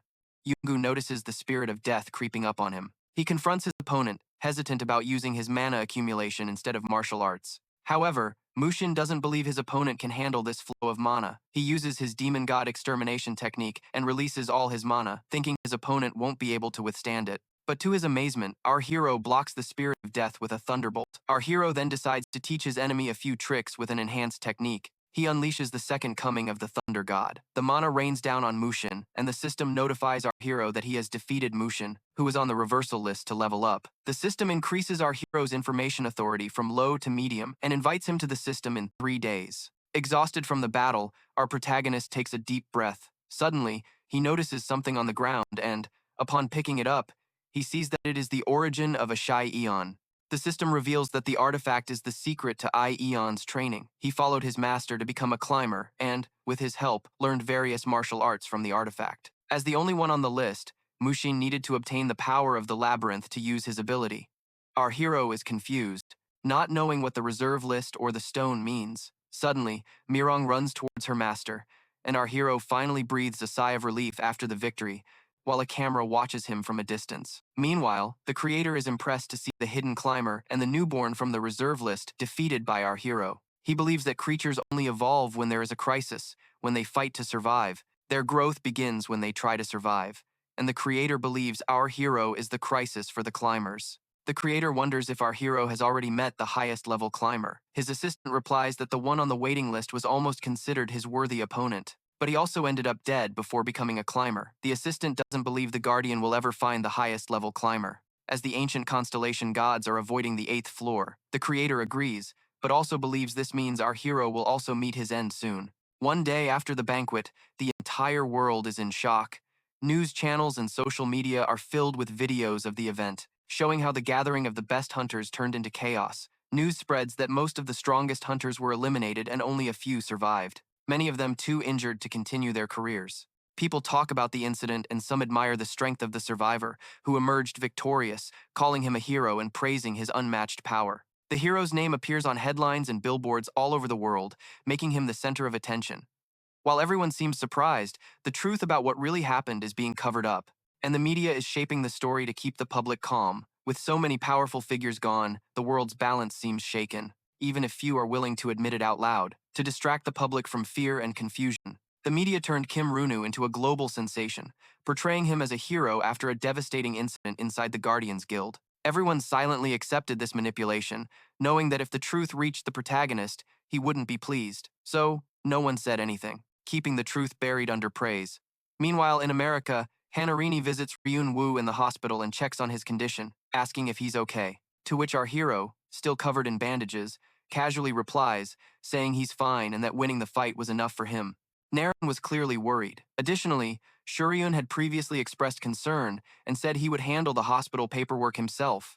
Yan feels the pain of the battle. Despite the healing he received, the side effects are strong enough to make him restless. Furthermore, he admits to himself that an ordinary person would have been completely destroyed by such damage. Reflecting on the fight, he realizes how much he still doesn't understand about the enemy's technique. The idea of training again occurs to him, perhaps by returning to self-study through books or learning from someone. Then, an idea comes to mind that could help him become stronger than before. 2 days later, in Arb's space, he examines a mysterious object. It asks if this is the Akion source that belonged to someone named Min, to which our protagonist confirms that it's called the Labyrinth Stone and instructs it to find a way to destroy it. Ev immediately starts her search and soon discovers a related clue. Furthermore, she explains that the answer might be inside a labyrinthine dungeon, and the stone could be connected to a monster's mana core or something else entirely. But the clue indicates that a climber must clear the dungeon to advance to the next floor. Upon hearing this, our hero decides to investigate further. Before leaving, he asks Eva if he has acquired any new skills, to which she opens his status window, showing that he is 24 years old and in great shape. Most of his attributes, including strength, agility, and stamina, have improved. And a new skill called psychology has also appeared. Curious, Ron asks how it works, and Eva explains that this skill allows him to read another person's thoughts twice a day, but only if he already has permission to access their information. Rongo notes that it won't be very useful against other climbers, but still considers it a decent improvement. And Eva adds that his notification ability can now almost perfectly detect the exact time and location of other climbers. Just as she is about to mention something else, the hero notices what looks like a video game console in her hands. When he questions her, F states that she's not just playing around, even though that's what she usually does, and insists that this time is different, saying she discovered something important recently. Miri Ray to the hospital, repeating his master's name and asking about Ryun's condition, who reassures him, saying it's nothing serious. Even so, Mirang is still worried about the incomplete recovery and asks about healers and artifacts, promising to protect him if anything bad happens. When Hyung asks about Se and Yong, Mirang explains that she has already left through a magic circle to handle bureaucratic matters and warns that there are people waiting downstairs. Ryun realizes they are reporters and, instead of avoiding them, decides to hold a press conference immediately. Upon leaving, reporters surround him from all sides, shouting questions and calling his name. Annoyed, the protagonist tells them to shut up, clearing a path through the crowd when one of them blocks his way. The scene ends with the reporter John Michael criticizing Ryung's behavior and suggesting, in a mocking tone, that he will remind him of how dangerous reporters can be. Later, Ryung is interrupted when John loudly accuses him of using the banquet massacre as an excuse to eliminate hunters he disliked. Hearing this, Ryung remains calm and says he hasn't finished speaking yet, but John insists, interpreting his silence as proof of guilt. Growing increasingly annoyed, our hero demands that he leave. When John claims the rumor came from the internet, the protagonist demands to know the source, but the reporter hesitates. Finally, Ryung warns that if John doesn't back off in 30 seconds, the interview will end immediately. Nearby, Mayor Jong observes the situation and silently orders someone to take care of John. Sometime after the press conference, Shiryun comes across an article claiming that Ryun left the reporters' questions unanswered, but surprisingly asked one of them to leave politely, which Shiryun finds hard to believe, noting how unusual Ryung's tone was, so calm and different. Soon after, our hero returns and Shiryun greets him, asking about his recovery. Ryung replies that he's feeling much better and mentions that he plans to visit a dungeon soon. Shiryun is surprised, remembering that he hasn't gone out for profit in a while and wonders if he's after artifacts. After that, our hero explains that he just needs to confirm something and wants to join Shiryun's guild for the expedition, instead of using his own. Shiryun points out that dungeons are dangerous and impossible to navigate without the proper map, agreeing that it's safer for them to go together. They decide to leave the following week, with Shiryun promising to share the location in advance. While they talk, Ryung gently pats Mirang's head, causing her face to turn as red as a tomato. After seeing her, the protagonist asks about someone else's well-being. Reflecting on the past, Ryung remembers the time he was trapped in the training tower. During that period, he tried to take on a disciple and disappear quietly, but the plan failed. After that, he gave up the life of a hermit. Later, a young woman approached him, asking to become his disciple. Since she was going through a childish phase where she wanted to stand out, he didn't teach her complex martial arts, only basic training to help her get stronger. He assumes she is doing well, since there hasn't been any worrying news about her. Shiryun notices Ryun lost in thought again and turns his attention to a new article reporting the disappearance of John Michael, the reporter who caused chaos during the press conference after resigning from his position. Shiryun recognizes him as the same man who had provoked Ryung earlier. Reading the news, Shiryun feels uneasy and realizes the disappearance doesn't match Ryun's usual way of handling things. Still, he silently notes that he should treat the hero more kindly from now on. At the Korean branch of Aries, the hero arrives to confront Hook Soo. Soo is already anxious because his company is about to lose 40% of its shares to Ryung and knows he can't ask Mason for help since the recent massacre scandal has linked Mason's side to the chaos and public scrutiny is closing in. To make matters worse, Lien has started gaining political influence from the fallout, putting Soo in an even more delicate situation. When Ryung enters, he greets him casually, getting straight to the point. Soo tries to buy time, saying he'll negotiate to reduce the loss of shares. But our hero makes it clear he doesn't like to waste time and instructs him to only answer with yes or no from that moment on. After hearing this, Soo tries to protest but quickly realizes the danger he's in. Then, the protagonist plays a recording in which a desperate voice echoes. A man known as Number 6 begs not to be imprisoned again, revealing the cruel methods Aries had been using behind closed doors. Ryung uses this as a reminder of the company's sins and warns that refusing his offer will only lead Aries to even greater ruin. When he asks Soo if he still wants to see this fight through to the end, Soo completely breaks down and says no. In the city of Hanan, Mirang oversees a meeting on how to secure control of the neighboring guilds after eliminating external interference. Her subordinates report that everything has been successfully handled, and she praises their efforts. One subordinate quietly notices how much she has changed. She was once expressionless and reserved. Now she smiles openly, showing a gentler side that surprises everyone. When she asks about the missing reporter, her men admit there was unexpected interference and explain that while they were tracking him, he had already disappeared, clearly kidnapped by someone else. And the only clue left behind was a mysterious symbol carved into a table, almost as if the culprit wanted Mirang to see it. Suspicious, she instructs them to investigate the mark further. Before dismissing them, one of her subordinates nervously asks how long she plans to be away from her position. Mirang replies that when her master leaves for China, she will accompany him and leave the guild's management in their hands. The subordinate is surprised, as Mirang, known for her coldness and distrust, has finally acknowledged and trusted someone. Inwardly, she thinks of her master and begins to blush. In Teodong, the hero mentions that he prefers to stay in his own house rather than move into the one Mirang provided, saying he feels more comfortable that way when Shuriam visits him. He checks on how Ryung's deal with the guild went. Our hero explains that everything went according to plan and that the situation with Aries will be resolved in 2 weeks. Although he still needs to take care of something important before then, something related to more than 40% of the guild's ownership. Thanks to his psychological ability, the protagonist perceives hidden intentions, concluding that one of the Aries men plans to install a suspicious device inside a dungeon at Mason's command. Understanding that Mason's influence is behind this, he decides to intervene rather than watch from the sidelines. Meanwhile, in the ghostly dungeon of Wijeonbu, the Aries executive, Oruk Hun, moves cautiously through the area, relying on his camouflage skill to avoid monsters. He also repeats to himself that all he needs to do is bury an object in the sand, exactly as his cowardly master instructed. Nervous, but motivated by the promise of a promotion, he starts digging. Suddenly, he notices something unusual, someone's shadow near him. Looking up, he is shocked to see Ryung standing there. Holding the stone, Ryung arrives at the location after 6 hours, finding Orok Hun terrified and begging for help. His bodyguard is nowhere to be found, which makes him even more anxious. The hero mocks the panicking hunter, telling him to stop overreacting since they are already being lenient. Orok Hun realizes the gravity of the situation and thinks that Ryung seems like the villain. Later, he becomes even more anxious, wondering how our hero managed to figure everything out.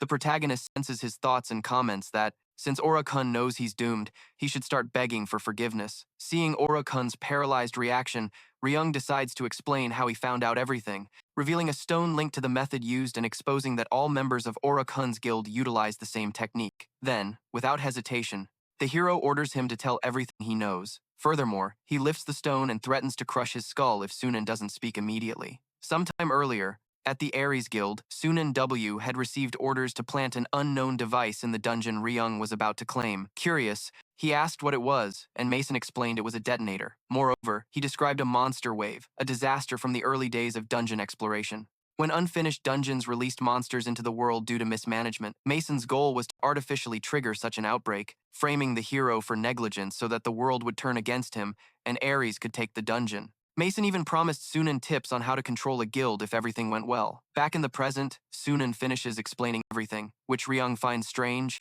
pointing out that at that time, Mason and our hero had no connection, so there was no reason for Mason to go to such lengths unless Sunan was lying. Panicked, Sunan insists he is telling the truth and admits he also found it suspicious at the time. But our hero silently puts the pieces together, realizing that Mason's supposed help was part of a secret plan from the very beginning. Mason is in Washington, reflecting on how the plan fell apart. He and his allies used the H-bound guild to take control of several dungeons and recruited hunters like Mim to unleash a series of disasters. The original idea was to place a detonator in an Aries dungeon and trigger a simultaneous massacre to destroy the 9th floor. Everything was ready, except for the final step, but Mim failed after King Ryunwu escaped the tower and began to fight the climbers one by one. These threats were eliminated, including Rashbound's forces. Mason admits he underestimated our hero and also misjudged the usefulness of Ace's assistant. Although many pieces of the plan still exist, the key players were apprehended when Mim was defeated by the Guardian. Mason realizes his original plan has failed, but remains calm, revealing a plan B involving a secret organization he built. Furthermore, he admits that after finding Mim, he became obsessed with him, fearing his plan would fall apart if he wasn't controlled. However, upon reassessing the situation, he discovered that Mim had become immensely powerful on his own, which secretly excites him. Then, Ryun appears and shocks Mason. Before this, Evia had investigated Mason's past, discovering that before the first rift, there was no record of his existence. Additionally, he suddenly reappeared afterward, involved in various suspicious activities and with strong ties to Mim. Based on this, the hero concludes that Mason might be a climber who was left behind on the 9th floor, and that he might have been the one who told Mim the truth about the world. Ev then warns the hero not to confront Mason yet, as his body is still weak. Despite the warning, the hero finds Mason's location, who is shocked by his sudden appearance. But Ryun says it doesn't matter how he got in. Using his information authority skill, Ryun confirms that Mason is indeed a climber. With the evidence already gathered, he declares that a confrontation is inevitable and orders Mason to flee, signaling that the real fight is about to begin. Ryun unleashes an attack with a blue meteor kick at its maximum power, hitting Mason hard and knocking him to the ground. Mason tries to curse, but is cut off as the hero prepares to end the fight quickly. However, before he can move again, his body suddenly freezes, leaving him unable to control his movements. Mason gets up unharmed, revealing that Ryun has fallen into his trap. As he collapses, our hero is shocked to realize his body won't move and feels trapped. Then, Mason mocks him for going in blind without proper knowledge, saying he underestimated what awaited him inside, and further explains that he would have let someone else handle Ryun. But now, he will resolve the situation himself. He then introduces himself as Arona, the voice of the people, and reveals that the place Ryun entered is a restricted area, a space he has been perfecting for years. Inside it, Mason holds total control, and no matter how strong our hero is on the outside, he cannot win there. After hearing this, Ron quickly realizes that Mason's power only works within this domain, confirming that this advantage is the key to Mason's confidence. The protagonist reflects that Mason is the only guardian he has never been able to defeat. Inside his limited area, Eon Rong's abilities are almost perfect, but outside that zone, his strength weakens considerably. Furthermore, the domain's range only extends for about 200 meters, but luck is on Mason's side, as he entered it willingly. Confident in his victory, Mason pushes Ryun back and taunts him, insisting that he say his last words. The hero asks how many climbers there are, to which Mason replies that the question is useless, mocking him for wasting his breath before death and refusing to give a clear answer, explaining that new climbers are constantly appearing and not even he knows the exact number. Ryun then asks one last question about the reclimbers, to which Mason explains that these beings are those who once ascended to the level of the constellations but fell from grace. Having lost their divine authority, they now try to reclaim it by climbing the tower again. In other words, those who return to the tower are former gods, trying to regain their power. Additionally, the protagonist questions Mason's explanation about former gods, but soon realizes the conversation won't continue, and Mason declares the matter closed, claiming to have already shown enough mercy to someone about to die. Ryun agrees, considering such generosity excessive for a condemned man, and suddenly stands up, something Mason thought was impossible within the limited space. Seeing this, Mason is shocked and demands to know how Ryun can move when his powers should be sealed. Later, our hero explains that he had already seen through Mason's tricks, revealing that Eon Rong's supposed ability only manipulates mana, which sends Mason into a panic as he tries to force control, ordering Ryun to stop moving, stop breathing, and even kill himself. But Ryun resists completely. Through the experience gained in his previous battle with Min, Ryun learned to detect and dispel the mana that infiltrates the body's key channels. It's the same technique Min used when blocking Ashura's nullifying fist. Although the hero admits he still lacks mastery and channels his own skill, he delivers a devastating blow, the Sovereign's Phantom Kick, and Ryun assumes Mason was no one of note since no system notification appeared after the fight, leading him to believe Mason escaped. Meanwhile, Mason, gravely injured and barely alive, only survives because he used teleportation. Although his body is damaged, he reassures himself, believing he can recover. Reflecting on his plan B, Mason recalls how his Mexican underground organization expanded into a massive secret network spanning all of Europe, confident that this power will allow him to rebuild everything from scratch. He pulls himself together when a familiar girl appears before him, prompting Mason to greet her, to which he comments that it's been a while since their last meeting. Ryun presents an audio recording revealing Mason's true identity as Eon Rong and his plan to destroy the ninth floor. After hearing the audio, Leon is stunned and realizes the evidence could completely dismantle Mason's political standing in the International Hunters Association. Understanding its potential, Ryun proposes a deal. Leanne must manage the media to prevent further interference from reporters. In return, this will help Leanne handle Mason's faction without any issues, benefiting them both. Leanne agrees. He notes that once the recording is secretly released, Mason's faction will rush to cover it up, but the balance of power will shift when he becomes the most important congressman. After sealing the deal, the hero prepares to leave, but Leanne stops him to ask about the recent mana explosion at Mason's mansion, to which Ryun admits that Mason isn't dead yet. Furthermore, he and Mirang found no trace of him, proving he escaped. Since no death notification appeared, our hero frustratedly concludes that Mason is still alive. He decides to avoid politics but insists on tracking Mason down again, only to suddenly cut his sentence short when something unexpected happens. Elsewhere, Mason meets Hyeonu.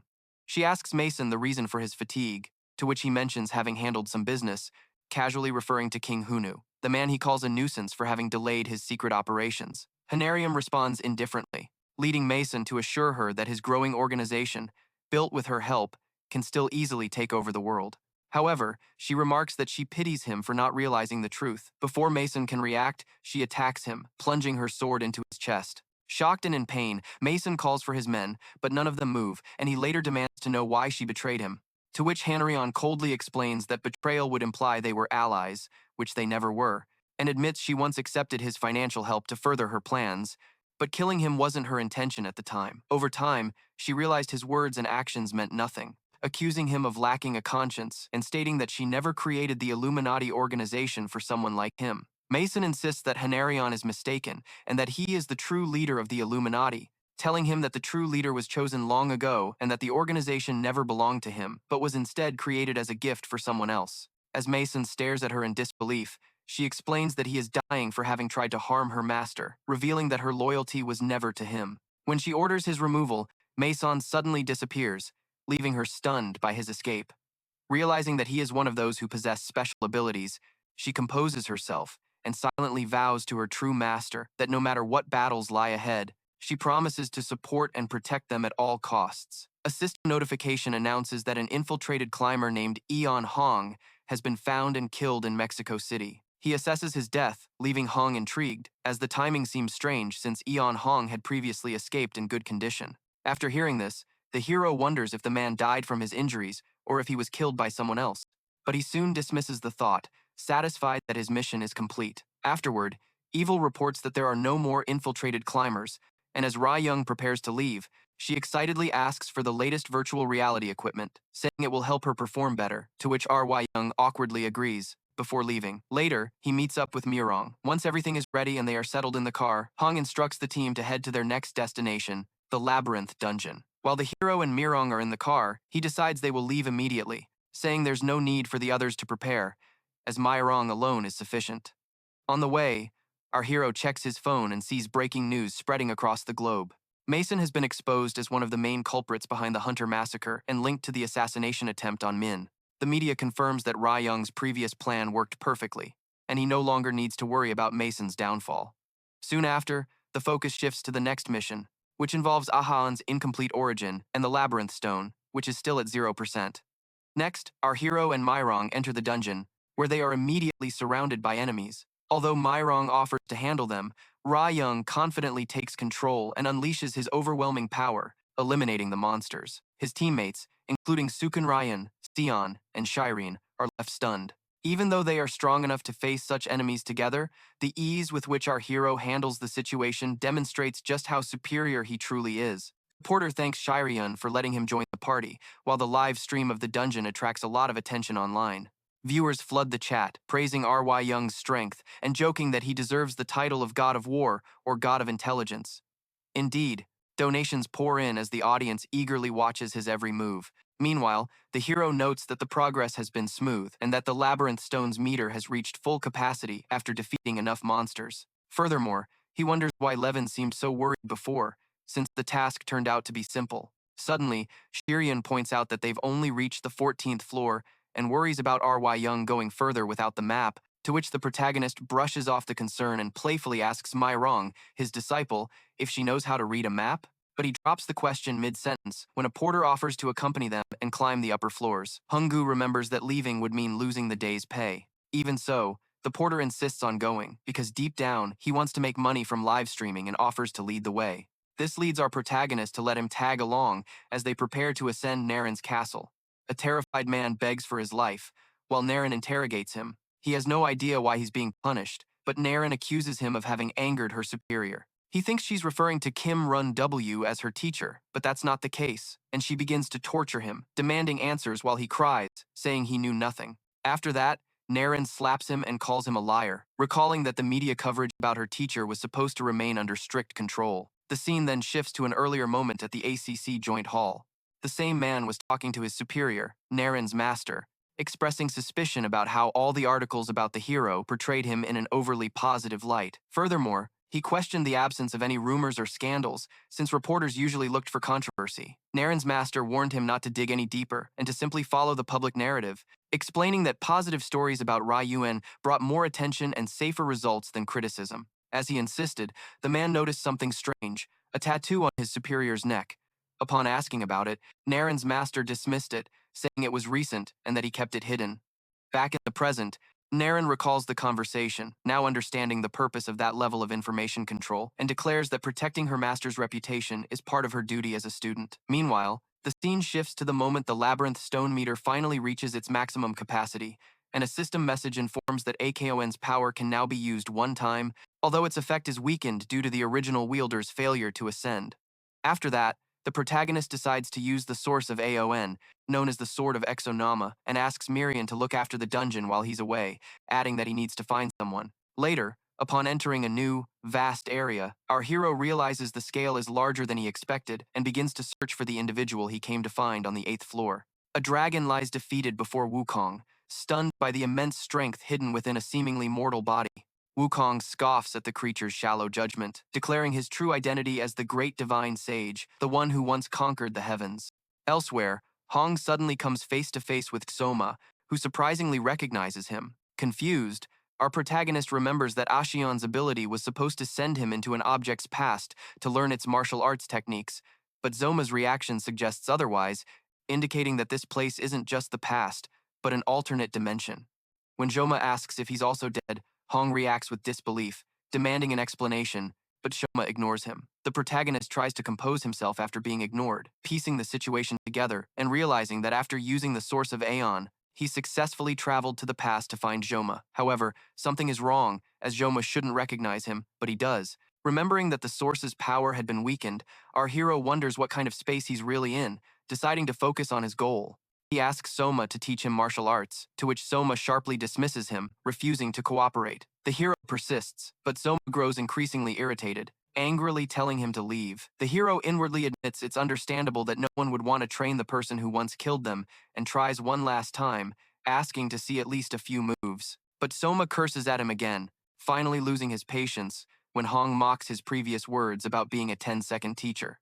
Then, the offended hero retaliates, challenging and provoking him to face that same trash talk once more, to which Soma remains calm, observing that Ryunwu's mana presence has grown stronger since their last fight. After that, the hero taunts Soma, reminding him of his past defeat and challenging him again. However, Soma confidently replies that losing is no longer an option, since Ryunwu can't kill him, and, refusing to back down, Ryunwu insists they can test that right now. After that, our hero attacks to prove him wrong, but Soma easily dodges and knocks him down. Ryan is stunned to realize that he couldn't even keep up with his opponent's movements. In fact, he notices that he is faster and stronger than before.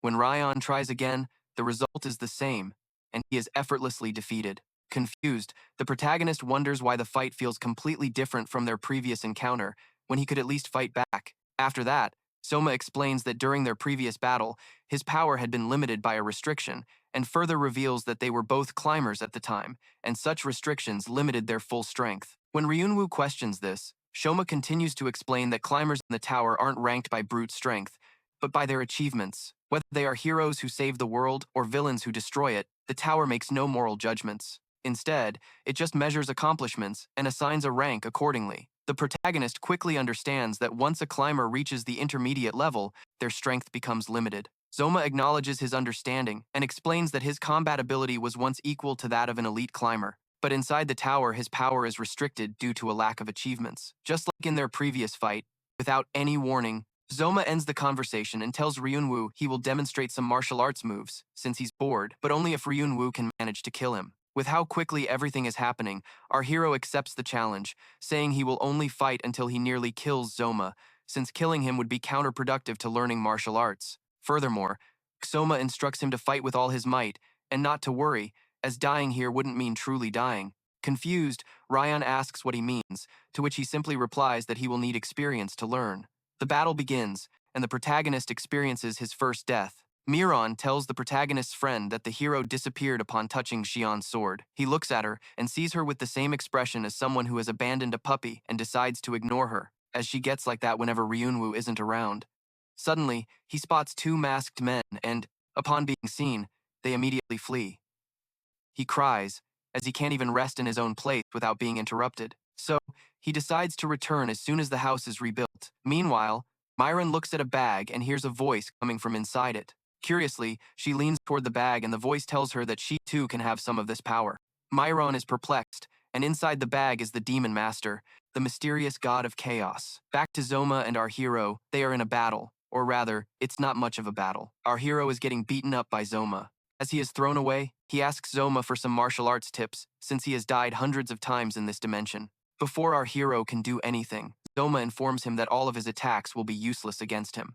Soma is someone who cannot abandon martial arts. Even if he has some flaw, he is practically invincible. The protagonist gets up, saying that the day will come when Soma will be defeated by him. Soma brushes this off as a bluff, but our hero decides to focus, concentrating on defeating him. Then, he decides to run towards him with all his power directed at him. Soma is about to dodge, but he notices the difference. He keeps running even after being killed. Meanwhile, in our protagonist's mind, he knows he's not the type to give up, no matter what it takes to win. Despite hearing Zoma's taunts, he is unstoppable. Zoma realizes that the place they are in is not real, but a space where those who failed to ascend wait for another chance. In this zone, death does not exist, and the system eliminates the meaning of living or dying. Normally, only the original owners can enter, but Ryan managed to. Something Zoma finds hard to believe at first. Initially, ex-Zoma thinks Ryan's request to learn from him is ridiculous and only plans to mess with him. He imposes a harsh condition and fully intends to reject it, treating everything like a game.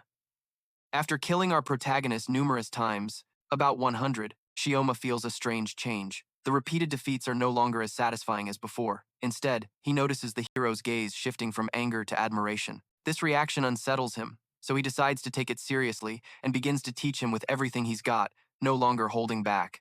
Zoma continues to kill the protagonist repeatedly, and at first, he takes pleasure in it. After 200, then 400, then 700, and later 1,000 defeats, he deciphers Ryan's movements and hopes he will never get up again. Each victory feels satisfying, and he also scoffs at Ryan's weakness. But our hero keeps getting back up. Even after thousands of deaths, Zoma notices something strange, a small, growing concern he hasn't felt since becoming a climber. After killing him nearly 3,000 more times, this concern becomes clear, as our hero simply refuses to give up. His refusal to surrender leaves Zoma unsettled and awakens a dangerous respect. Furious and determined to end it all, Zoma vows to destroy Hyeong so that he can no longer rise. But in the end, The hero responds and gets up again, proving he won't be defeated so easily. Wukong sees Blue Lion arrive and sarcastically asks why he took so long, to which Blue Lion nonchalantly replies, saying he has already finished his task. After that, Wukong complains that 3 months have already passed since he defeated the Lizard Guardian and wonders about the others. Soon, White Elephant and Great Phoenix join them, explaining that they have also completed their parts. One cleared the west, and the other took care of the east. Wukong mocks them for taking 5 months to finish such a simple job, even though they already hold positions of power. Hearing this, Blue Lion retorts that Wukong's fame came easily, while their recognition is only due to them being the feared 3 demon kings of Satadong, known for their monstrous deeds.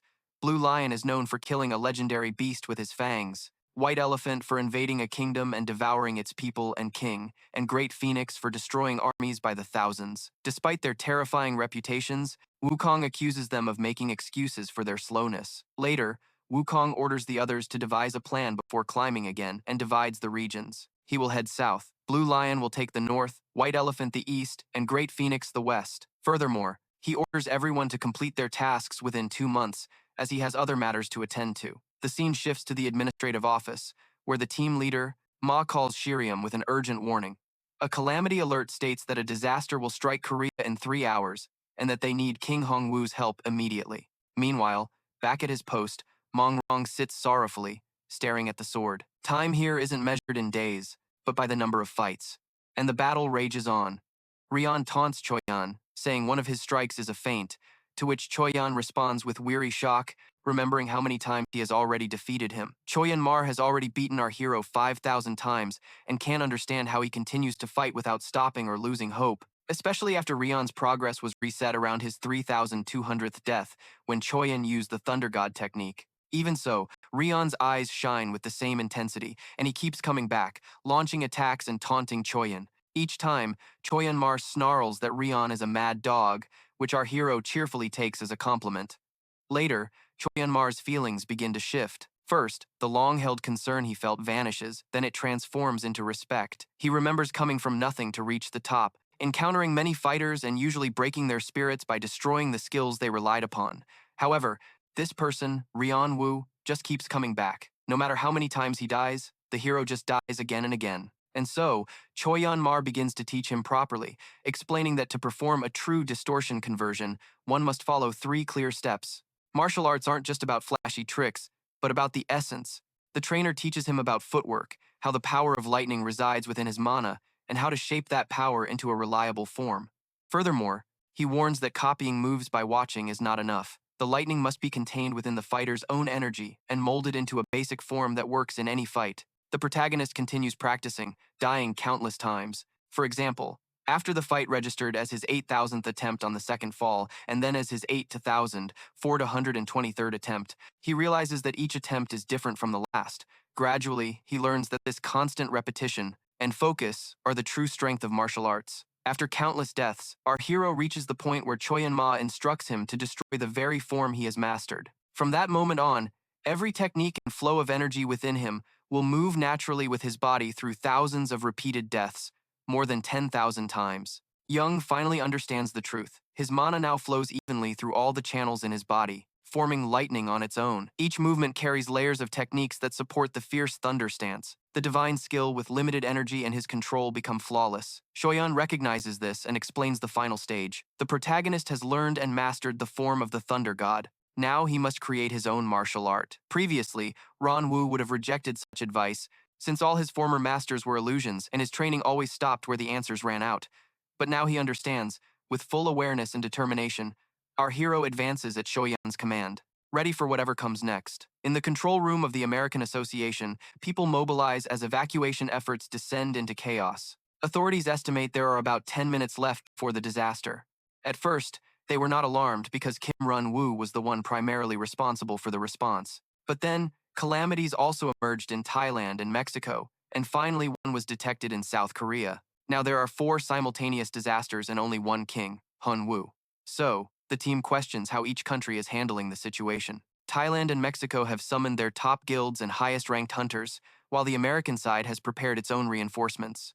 The priority is the local calamity, since the hero lives in Korea. The problem is that he has been missing for about a month, and keeping it a secret has become impossible without knowing when he might return. Suryan and her team decide they can't wait any longer and need to act